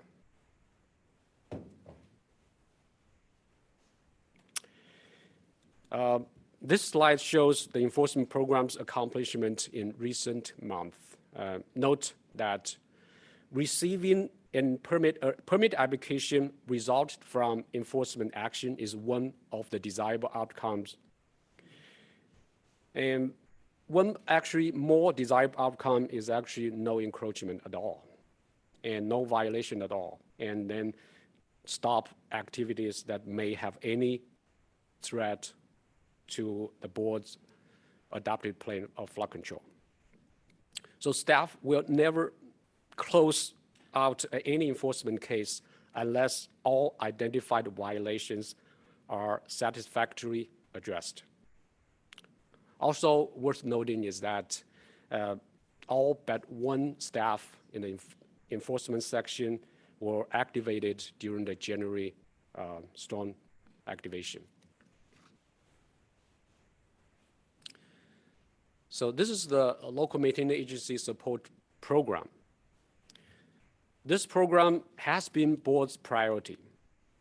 It is critically important for the board to provide necessary support, regulatory, technical, or coordination support to the maintenance agencies that are in the front line to perform operation and maintenance of the state planar flood control facilities, for which the board, as the non-federal sponsor, provides assurance to the federal government. The core of this program is to maintain levee systems eligibility in Public Law PL 8499 rehabilitation program, so that the federal assistance can be available to fund repair work if the levee were damaged by storm or floods. Mr. Eric Mao has been the only point of contact for a long time, and even in limited capacity, because his main duty is on enforcement action. Until the last year, when Mrs. Jenny Tu stepped in, also provided in very limited capacity to the 2019 storm repair coordination work.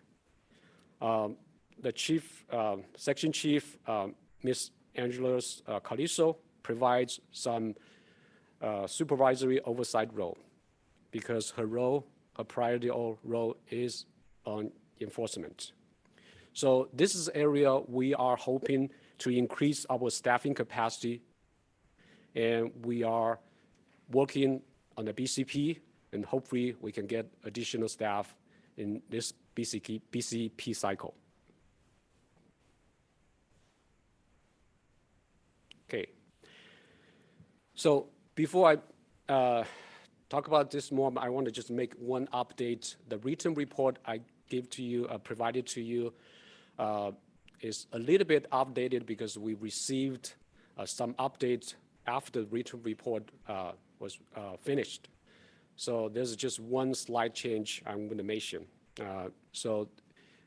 In our written report, left bar, the number 38, which is active with LOI, a letter of intent, was in your written report was 37, because we got one system, one LOI was approved for San Joaquin River East Levee System. So take a look at this status, current eligibility status. There are 3 bars there, represent some breakdown. On the left is breakdown by levee system. The middle one is by levee miles, and the right is by population protected. On each bar, there are 3 parts from top to bottom, represent the percentage of inactive, active with LOI, or active without need LOI, respectively. The red color means inactive status. So if you're reading the bottom part of the bars from left to right, you will see that there are 14 active levee systems, consisting of 54 miles of levees, which protect a population of over 173,000. So in addition, I want to mention that, as I mentioned, there are 38 levee systems are active without an approved LOI, and 69 levee systems are inactive. So while maintaining the active PL 8499 status is important to our program, we wanted to elevate our effort to bring currently inactive systems to active status. So if we take a closer look at the 69 inactive systems, including the 3 LOI submitters that Mr. Mao presented, not present, but in the consent item this morning. We have submitted 22. We have submitted LOIs for 22 of the 69 systems to request regain eligibility for this systems. So those 22 systems represents kind of are covered by 14 LOIs we submitted. Just a little bit, actually it should be 21. I need to make that update on my notes because there's one system I just mentioned about. So 21, say it again, 21 of the 69 inactive systems have formally submitted LOI to Army Corps.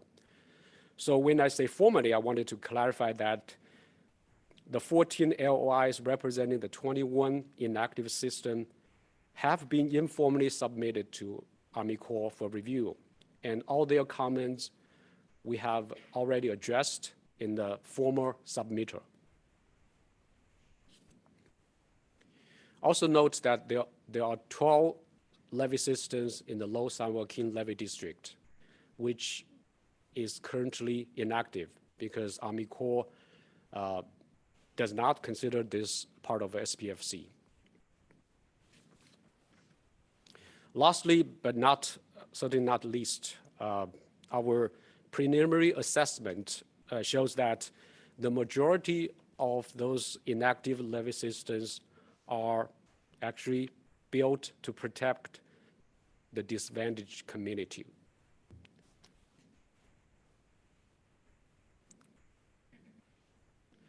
So recall I mentioned earlier that our first branch's written report started like November 2015. So I want to give you a comparison between then and now, the status, PL 8499 status. If you just see the general trend, you can see it's improving. It has been improved. So credit to the local maintenance agency, Army Corps staff, and board staff who have worked so hard to make those improvements. Oh, sure.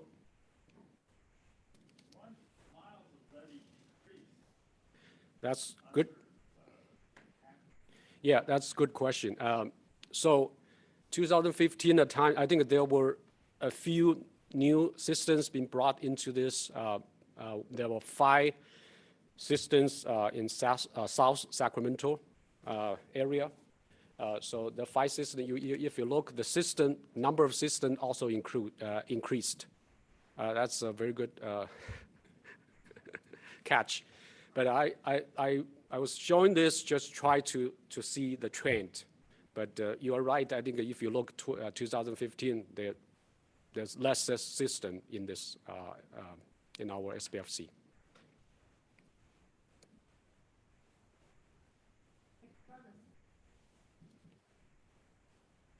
Does that answer your question?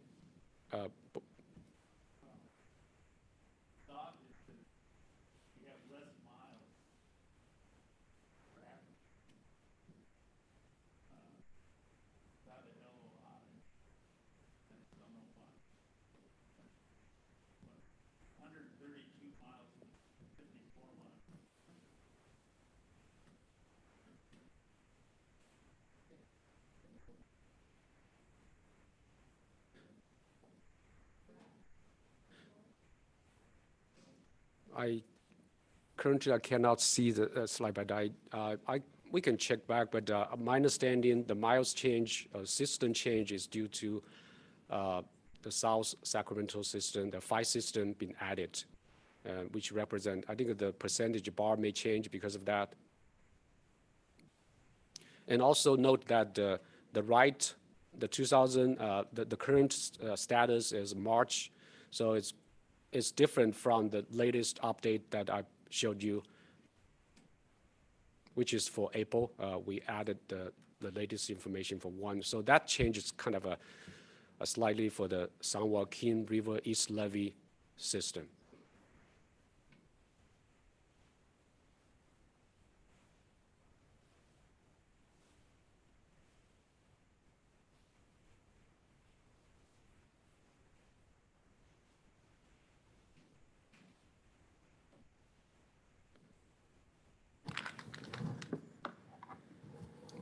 You can go ahead. Should I move on? These charts are always very helpful because they're visual, but there always is a lot of detail behind it as to why it got there. So Thank you. So move on. I still see progress. Another big task of this local maintenance agency support program is to coordinate the PL 8499 repair work. So 2017 storm, just give you a quick update. There are 45 sites identified eligible for the PL 8499, and all 45 sites have been constructed, completed, but there are 2 sites that needs to repair. The work is scheduled for 2024. For the 2019 storm, there's 1 site completed. There are 4 sites. They are all approved, but they are currently in design stage. For the January storm, Army Corps sent out a notification on February 22nd. So they intending to open PL 8499 in April, but no later than June. That's in the notification. And they encouraged the local maintenance agency to send any damage information for their preliminary assessment. So far, board staff has received from 14 local maintenance agency for 68 sites requesting for assessment. So again, this bullet point still showing the 15 LOIs, because that's the letter that board sent to Army Corps on March 13, requesting Army Corps consideration of PO 8499 eligibility for the 15 local LOI pending approval. So again, the letter shows 15, but we heard news there's 1 already got approved after the letter was sent.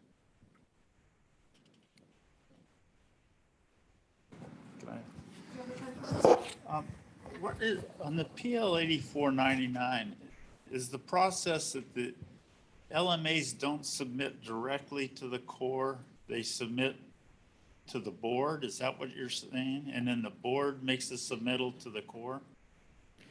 I can try to answer that question, but if there's additional information, I have staff here to support me, but I think formally, board is the non-federal sponsor. We sent requests to them, but informally, like I mentioned before, informally, there's the Army Corps, they have a policy they can add, so local maintenance agency can send it directly to them or send it to them. Typically, they send it to them while they send it to us. So for them to have a kind of preliminary comments, after they address the comments, then board will represent the local maintenance agency, formally send this to Army Corps. Like we have this consent items. We ask the board to formally ask EO to send this to Army Corps for their consideration. And then I take it from your slides, during construction, we have some inspection responsibility or no?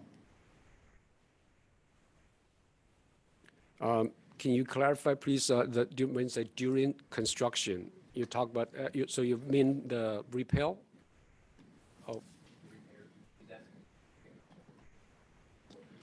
You're asking the storm repair I'm just saying, when, on the PL 8499, it's sent to the Corps' doing the work, and I think I interpreted from your slides that we inspect it, or we go out and review the work. Is that right? So I want to clarify my point early for our inspection role. So our inspection team typically go out to inspect encroachment permits. Oh. So when they there's encroachment. That's what I thought. Yeah. But somehow I misinterpreted. Thank you. So the construction is for encroachment construction, yeah. All right. Thank you. Move on. So let's move on to the operational improvement. Let me just say something on that one there.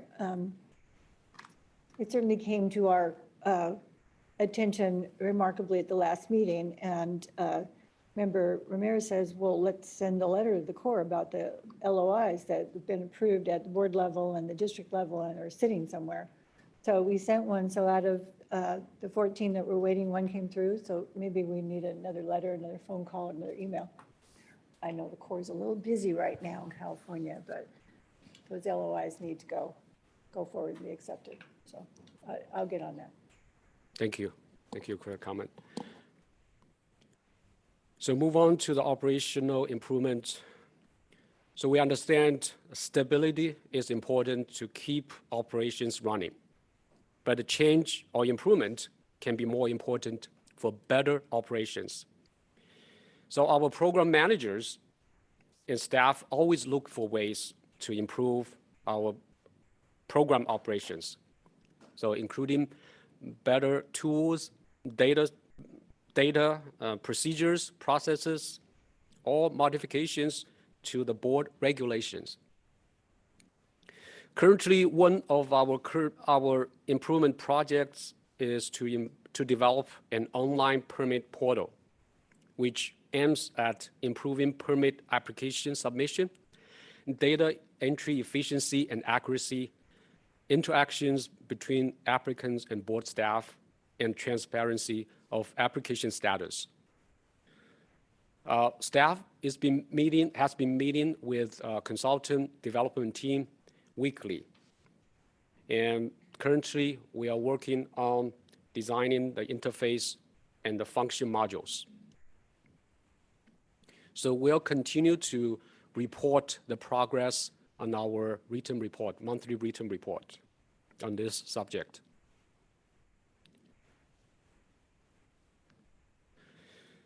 Another improvement project is about record cleanup. There are two parts of that. The first one is to convert historic paper documents into digital format for over 20,000 board permits.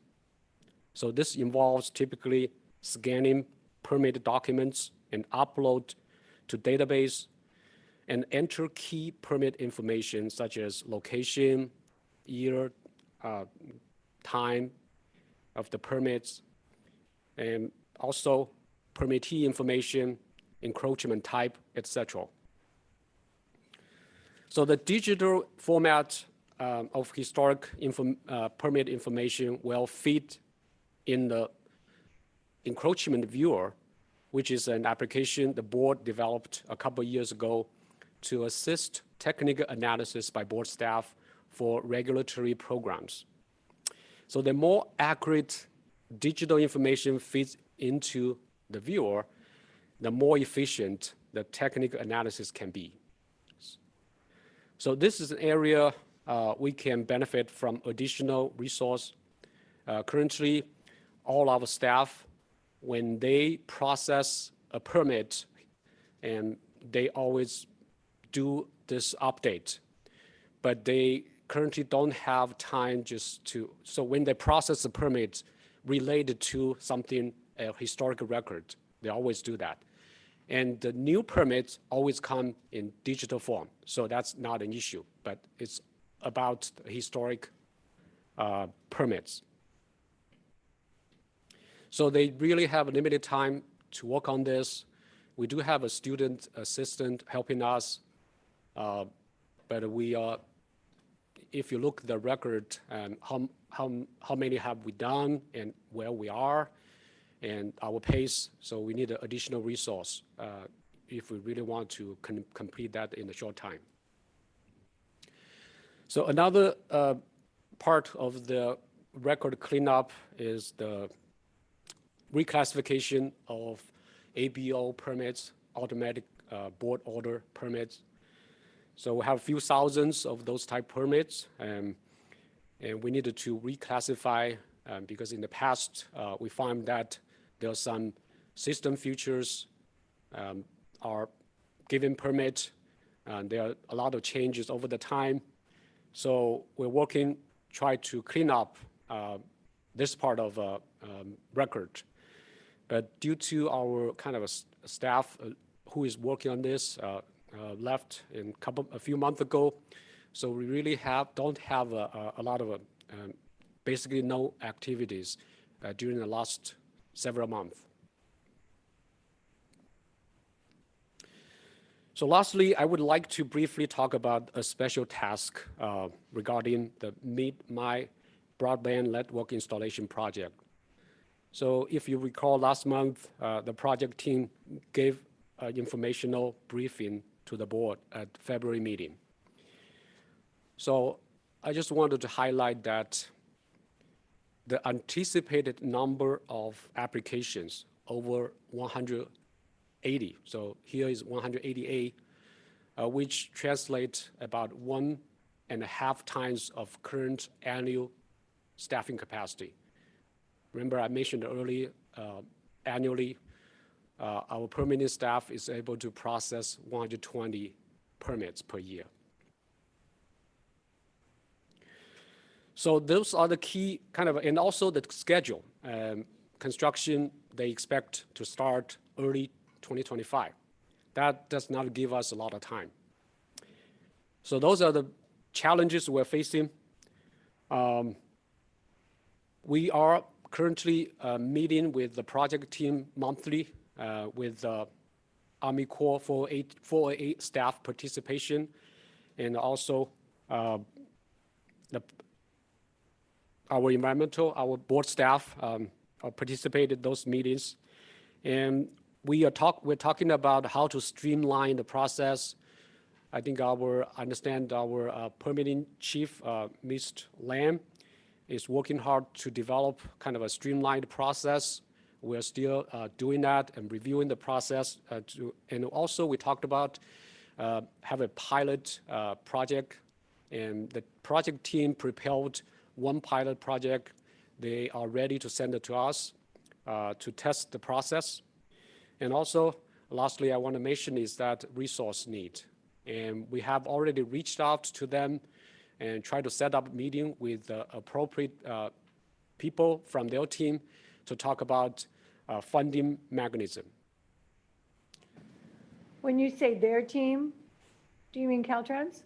Caltrans, yeah, Caltrans is representing that, okay. Yeah.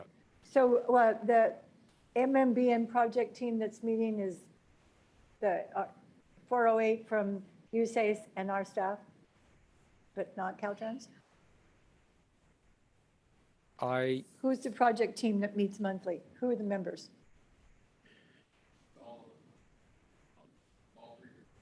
Caltrans as well? Yes. Well, are they bringing their checkbook? That's what we're working. Okay. That's what I made my last point, yeah. Oh, sorry, actually, Steve Lamb says Caltrans is involved, and yes, we're working on work and funding.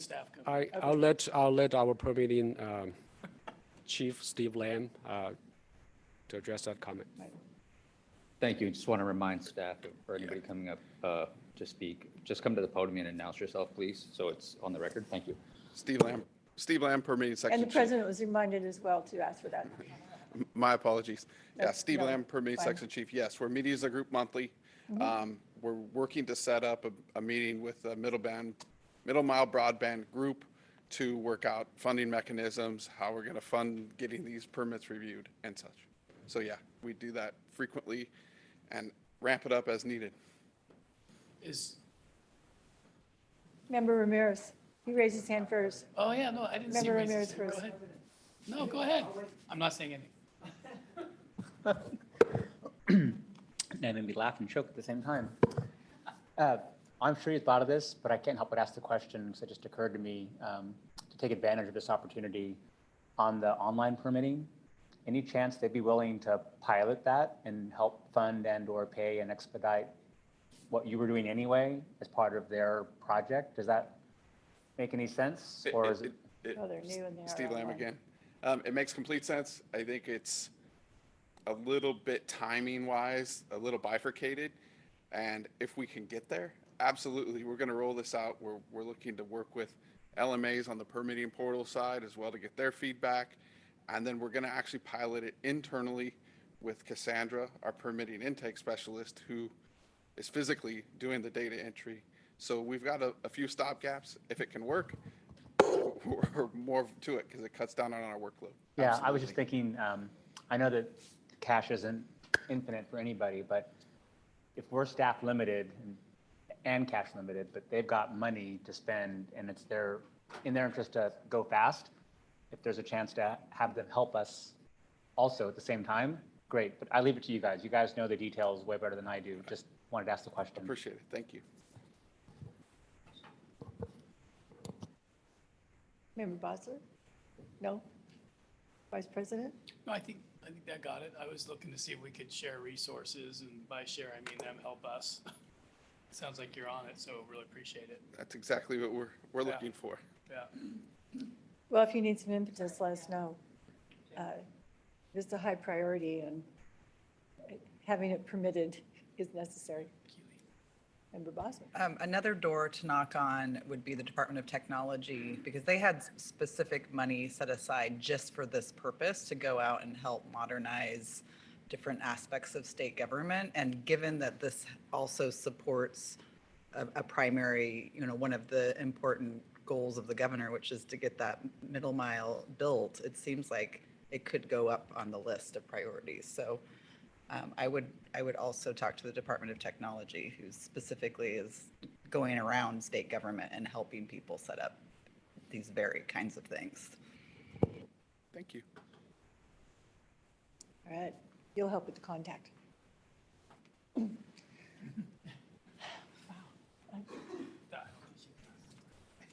Are we battling against Member Ramirez more? Are you waving at Bosler? I have one more question. Go. It's not related to that issue, though. I think you're done, right? Okay. Yes. That was super helpful. Thank you. Yeah. Thank you. Yeah. We read the written reports, we do, but to have you personalize it and explain and give us background and allow us to ask is exactly what I was hoping for. So thank you for taking the time to do that and be here. I know you've been activated and you probably want a nap, but you're probably going back to the EOC. Thank you very much. Thank you for all the rest of you for being here. Can I ask my question now? Yes, you may. Sorry. And then I'll make sure. Ramirez, you go. I'm really glad that our president decided to do this, and I'm looking forward to the others. And it's a great way, I think, to roll towards December when we see everything. We get little digestible pieces, but more detail during the year. So thank you. I know it's more work for you guys to put a presentation together besides your day-to-day work. My question was about the LMA support group. I'm wondering if this is the place where, like when SAFCA needed help on the ground and we did the pilot program, if I'm sure that was part of what that group was doing, right? So in that case, SAFCA had resources and they were doing work that otherwise board staff would have been doing as part of that project. Is that right? Does that fit in the right box where you guys are structurally? Or is that different? Maybe it's a question for Angeles. I know that she's in that box and she's the lead, but. So for SAFCA. I didn't understand it either, so. When SAFCA needed help dealing with a particular segment and encroachments, they created a little strike team to work with our staff to get through that process that I think they paid for. Right. And otherwise did the work that we would have liked to have done ourselves, but they needed it to be done quickly, and so they worked with you all. I'm guessing this group. Is it this group or not? We have a specific group. I think Salva is the section chief supporting SAFCA need. So they do permitting, even enforcement as well. Okay. But just So it's a focus. different group. Different group, but focus on that area. That's okay. I was looking at, I know that sometimes we do creative things like pilot programs and seek reimbursable authority and try to create a place for LMAs to plug in And sometimes we want to plug in with them, right? It just occurred to me that might be one of those places, but it sounds like it's a different function, which we can talk about offline. My question was answered, but I was just looking for the intersection between the LMAs and the board staff, whether it's enforcement or permitting. So thank you. Yeah, thank you. No, good point. We can follow up on that. So my question was also about the LMA support program, because the way I read the goal, I mean, we just heard from a very sophisticated LMA and LMA 1000, but I mean, there are so many others that have far less resources. And I'm just wondering, it seems like this is an area like in those very disadvantaged communities where there's also like less resources on the ground, like where we can be issue spotting and identifying. But I mean, obviously it's just a few people and there's no full-time staff on this. Like, I don't know, that just seems like a need that we should continue to work on. Yep.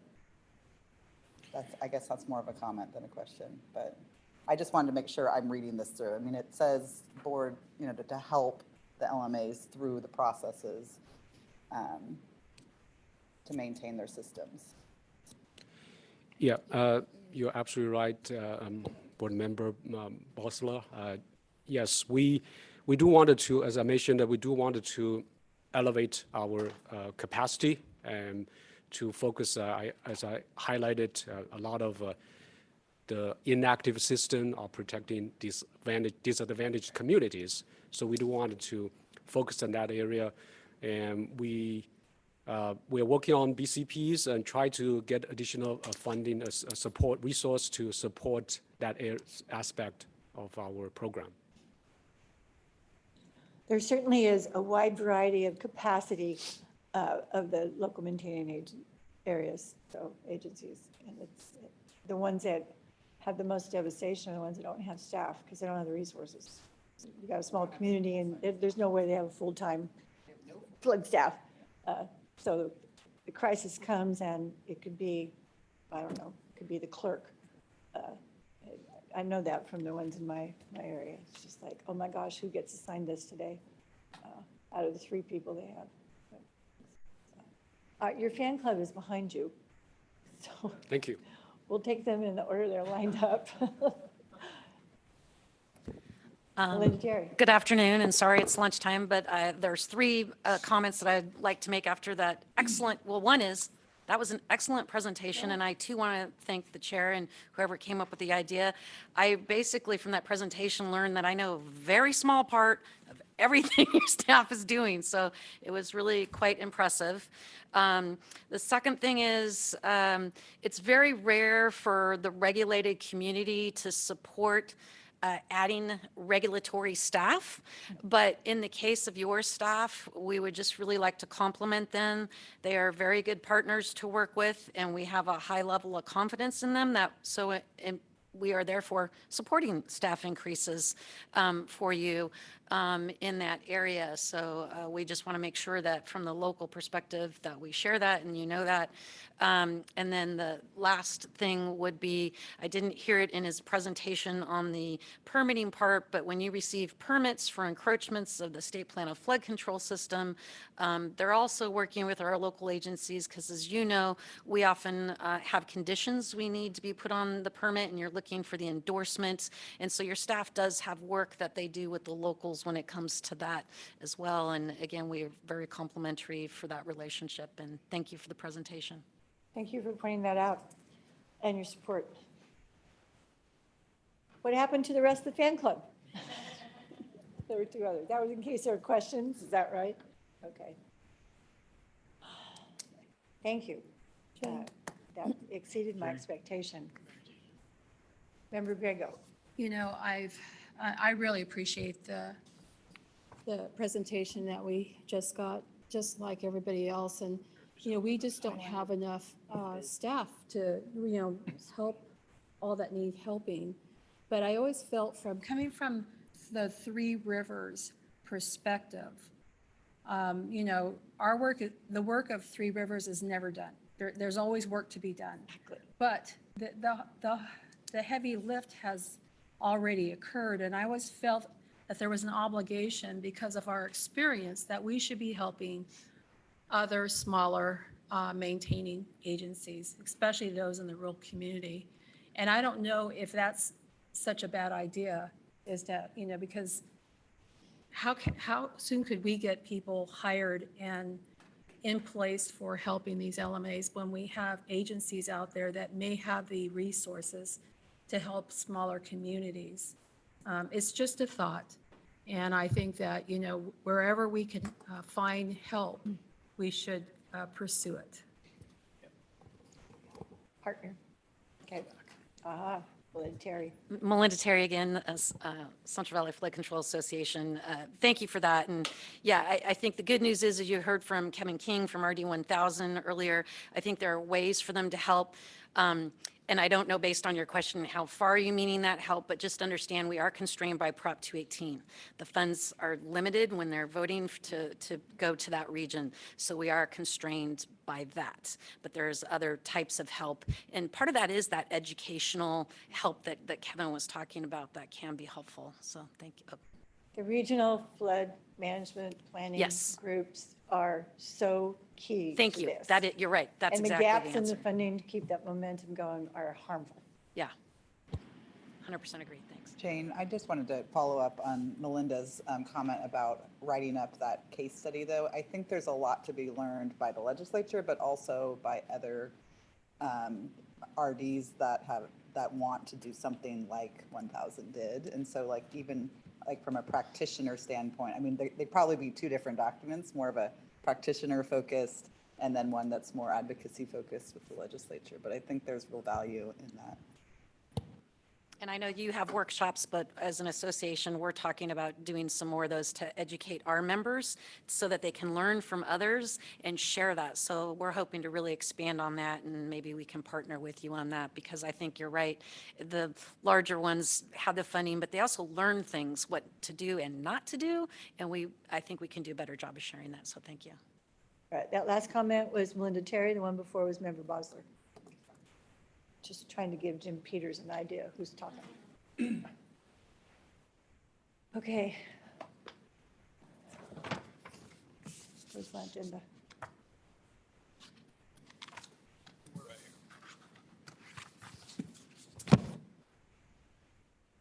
Upcoming meetings, is that where we are? No, we're on, We finished board items. CEO report. okay, that concludes board items. I'm just still reflecting on how well that was done and how helpful to the board. So we received last evening by email or box, however you smarter ones do that, the board administration, operations branch, just had it, flood system improvement branch, written report, you're up next. Environmental Services and Land Management, written report. Flood Planning and Programs, written report. Thank you for those. Queued up for your presentations. So board comments, committee updates. Member Grego? I would just like to say, I was watching the local news the other night, and some of the ski lodges were reporting that they would have skiing up to July. I just thought that was really something that, it really speaks to the impact of the snow that we have up there. But then with that, I started thinking about next winter, you know, what if we have another wet winter? You know, how do we work through that? And so. We ski it. You ski it? Okay, thanks. Well, there's a Tim and different I- perspective, whether you're a skier or you're at the Julie Basin. Tim and I are going to ski August 1st at Mammoth, because I bet you they're open. If they do, we're going together. All right, that's enough, that's enough. Member Countryman, any updates? Member Bosler? I'm just working through my 2 assignments to get briefings, and I did one with the Lower Sac last week, and working on getting in early April with the Lower San Joaquin. So, yeah. You get those daily reports from Shane Schwartz, yeah. He's Yes, and I've been talking with Joe about very helpful. how I can release more than is the channel, but I now understand from him. So, Pretty overwhelming. Vice President? I've just and we've all said it a bunch, but I just want to say that report was excellent. It was very helpful. I like the idea of getting a view into, even though we meet and we all talk, it is great to see like sort of a deep view into it. I like the idea of putting it together, and I just thought the first one set a high bar. So thank you for doing it, and thanks for everybody's work. Member Johnson?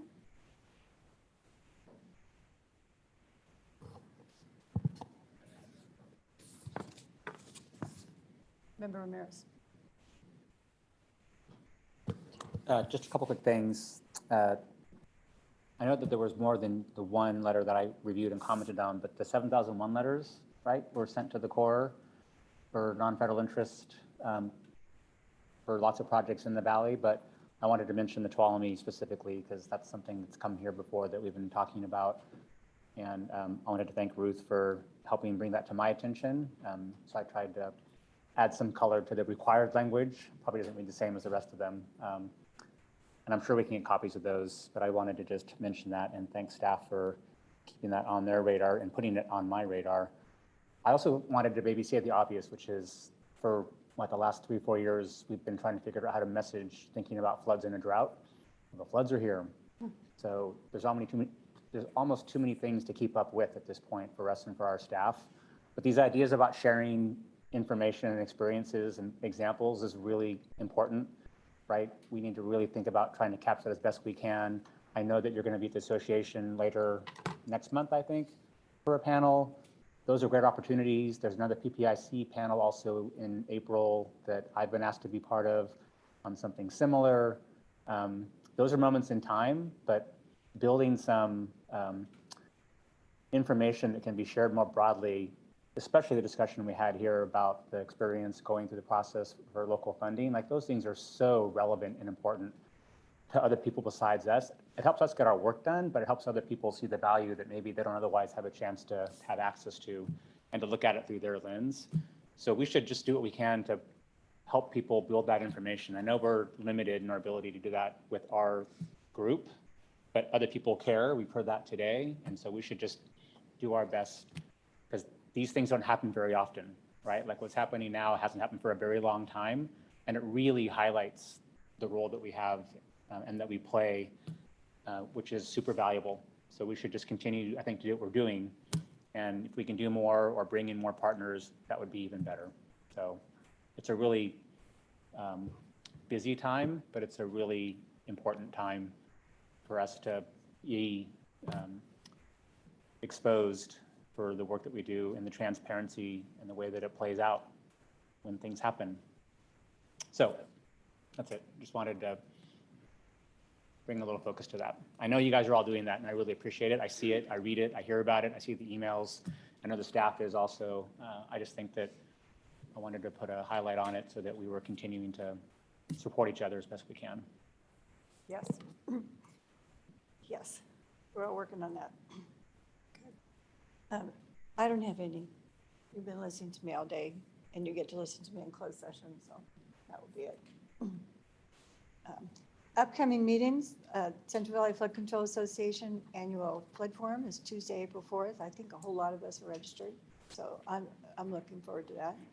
We will have a board workshop Friday, April 14th. It is proposed to be here, but we'll see if there's something else that we want to do. I think you all know the coordinating committee for the month of March was canceled because all the people who were doing presenting were activated to go to the San Joaquin Valley, so that was more important there than ours. So we'll look forward to that. Interestingly enough, it was to present storm damage information, so they'll have even more when they meet next. So the next coordinating committee meeting is scheduled to be Wednesday, April 26th. They're trying very hard to find a location that will be appropriate for in-person. So the location is to be announced. Our next board meeting on Friday, April 28th, it says Cal EPA, but I think we're going to try to figure something else out. And just wanted to let you know that's the month that the maintenance area budgets are presented. We might create some kind of annual calendar of when these points occur that things will come before us, so we can plan for that. So those are the meetings that I know about. Lots more going on. And that concludes our formal open agenda, unless anyone has some closing remarks before I recess closed session. We are going to have a closed session. There are two items that we will talk about. The first is F. Do I need to read the whole thing, Mr. Dua? Pursuant to the authority of Government Code, Section 11126, we are going to have a continuing conversation regarding the appointment of our next executive officer. I do not expect that we will make an announcement at the conclusion of that, but I do expect an announcement in the near future, just not today. The other one is involving potential litigation. It's the same code section, but it's all those other. Same code section, different subsection. Different It is- subsections. Yes, it is excuse me, it is E1, thank you. It's on there. Okay. Anyway, potential litigation. It's going to take a while. It's not a 20-minute session, board. So do you want to take a break before we have it, or you want to just go take a break? All right. This is what we're going to do. 10 minutes or longer? 10. The board will take a 10-minute break. We'll allow a little conversation to go on, and then we'll excuse our audience. At the conclusion of the closed session, we will come back and report. And I fully anticipate our report will be that we gave direction and no decision. Actually, I won't allow a decision. Okay, but I think it's going to be at least a half hour closed session. So thank you all for attending. Nice to see you. We're taking a break. We're hanging around for 10 minutes. Break, then closed session.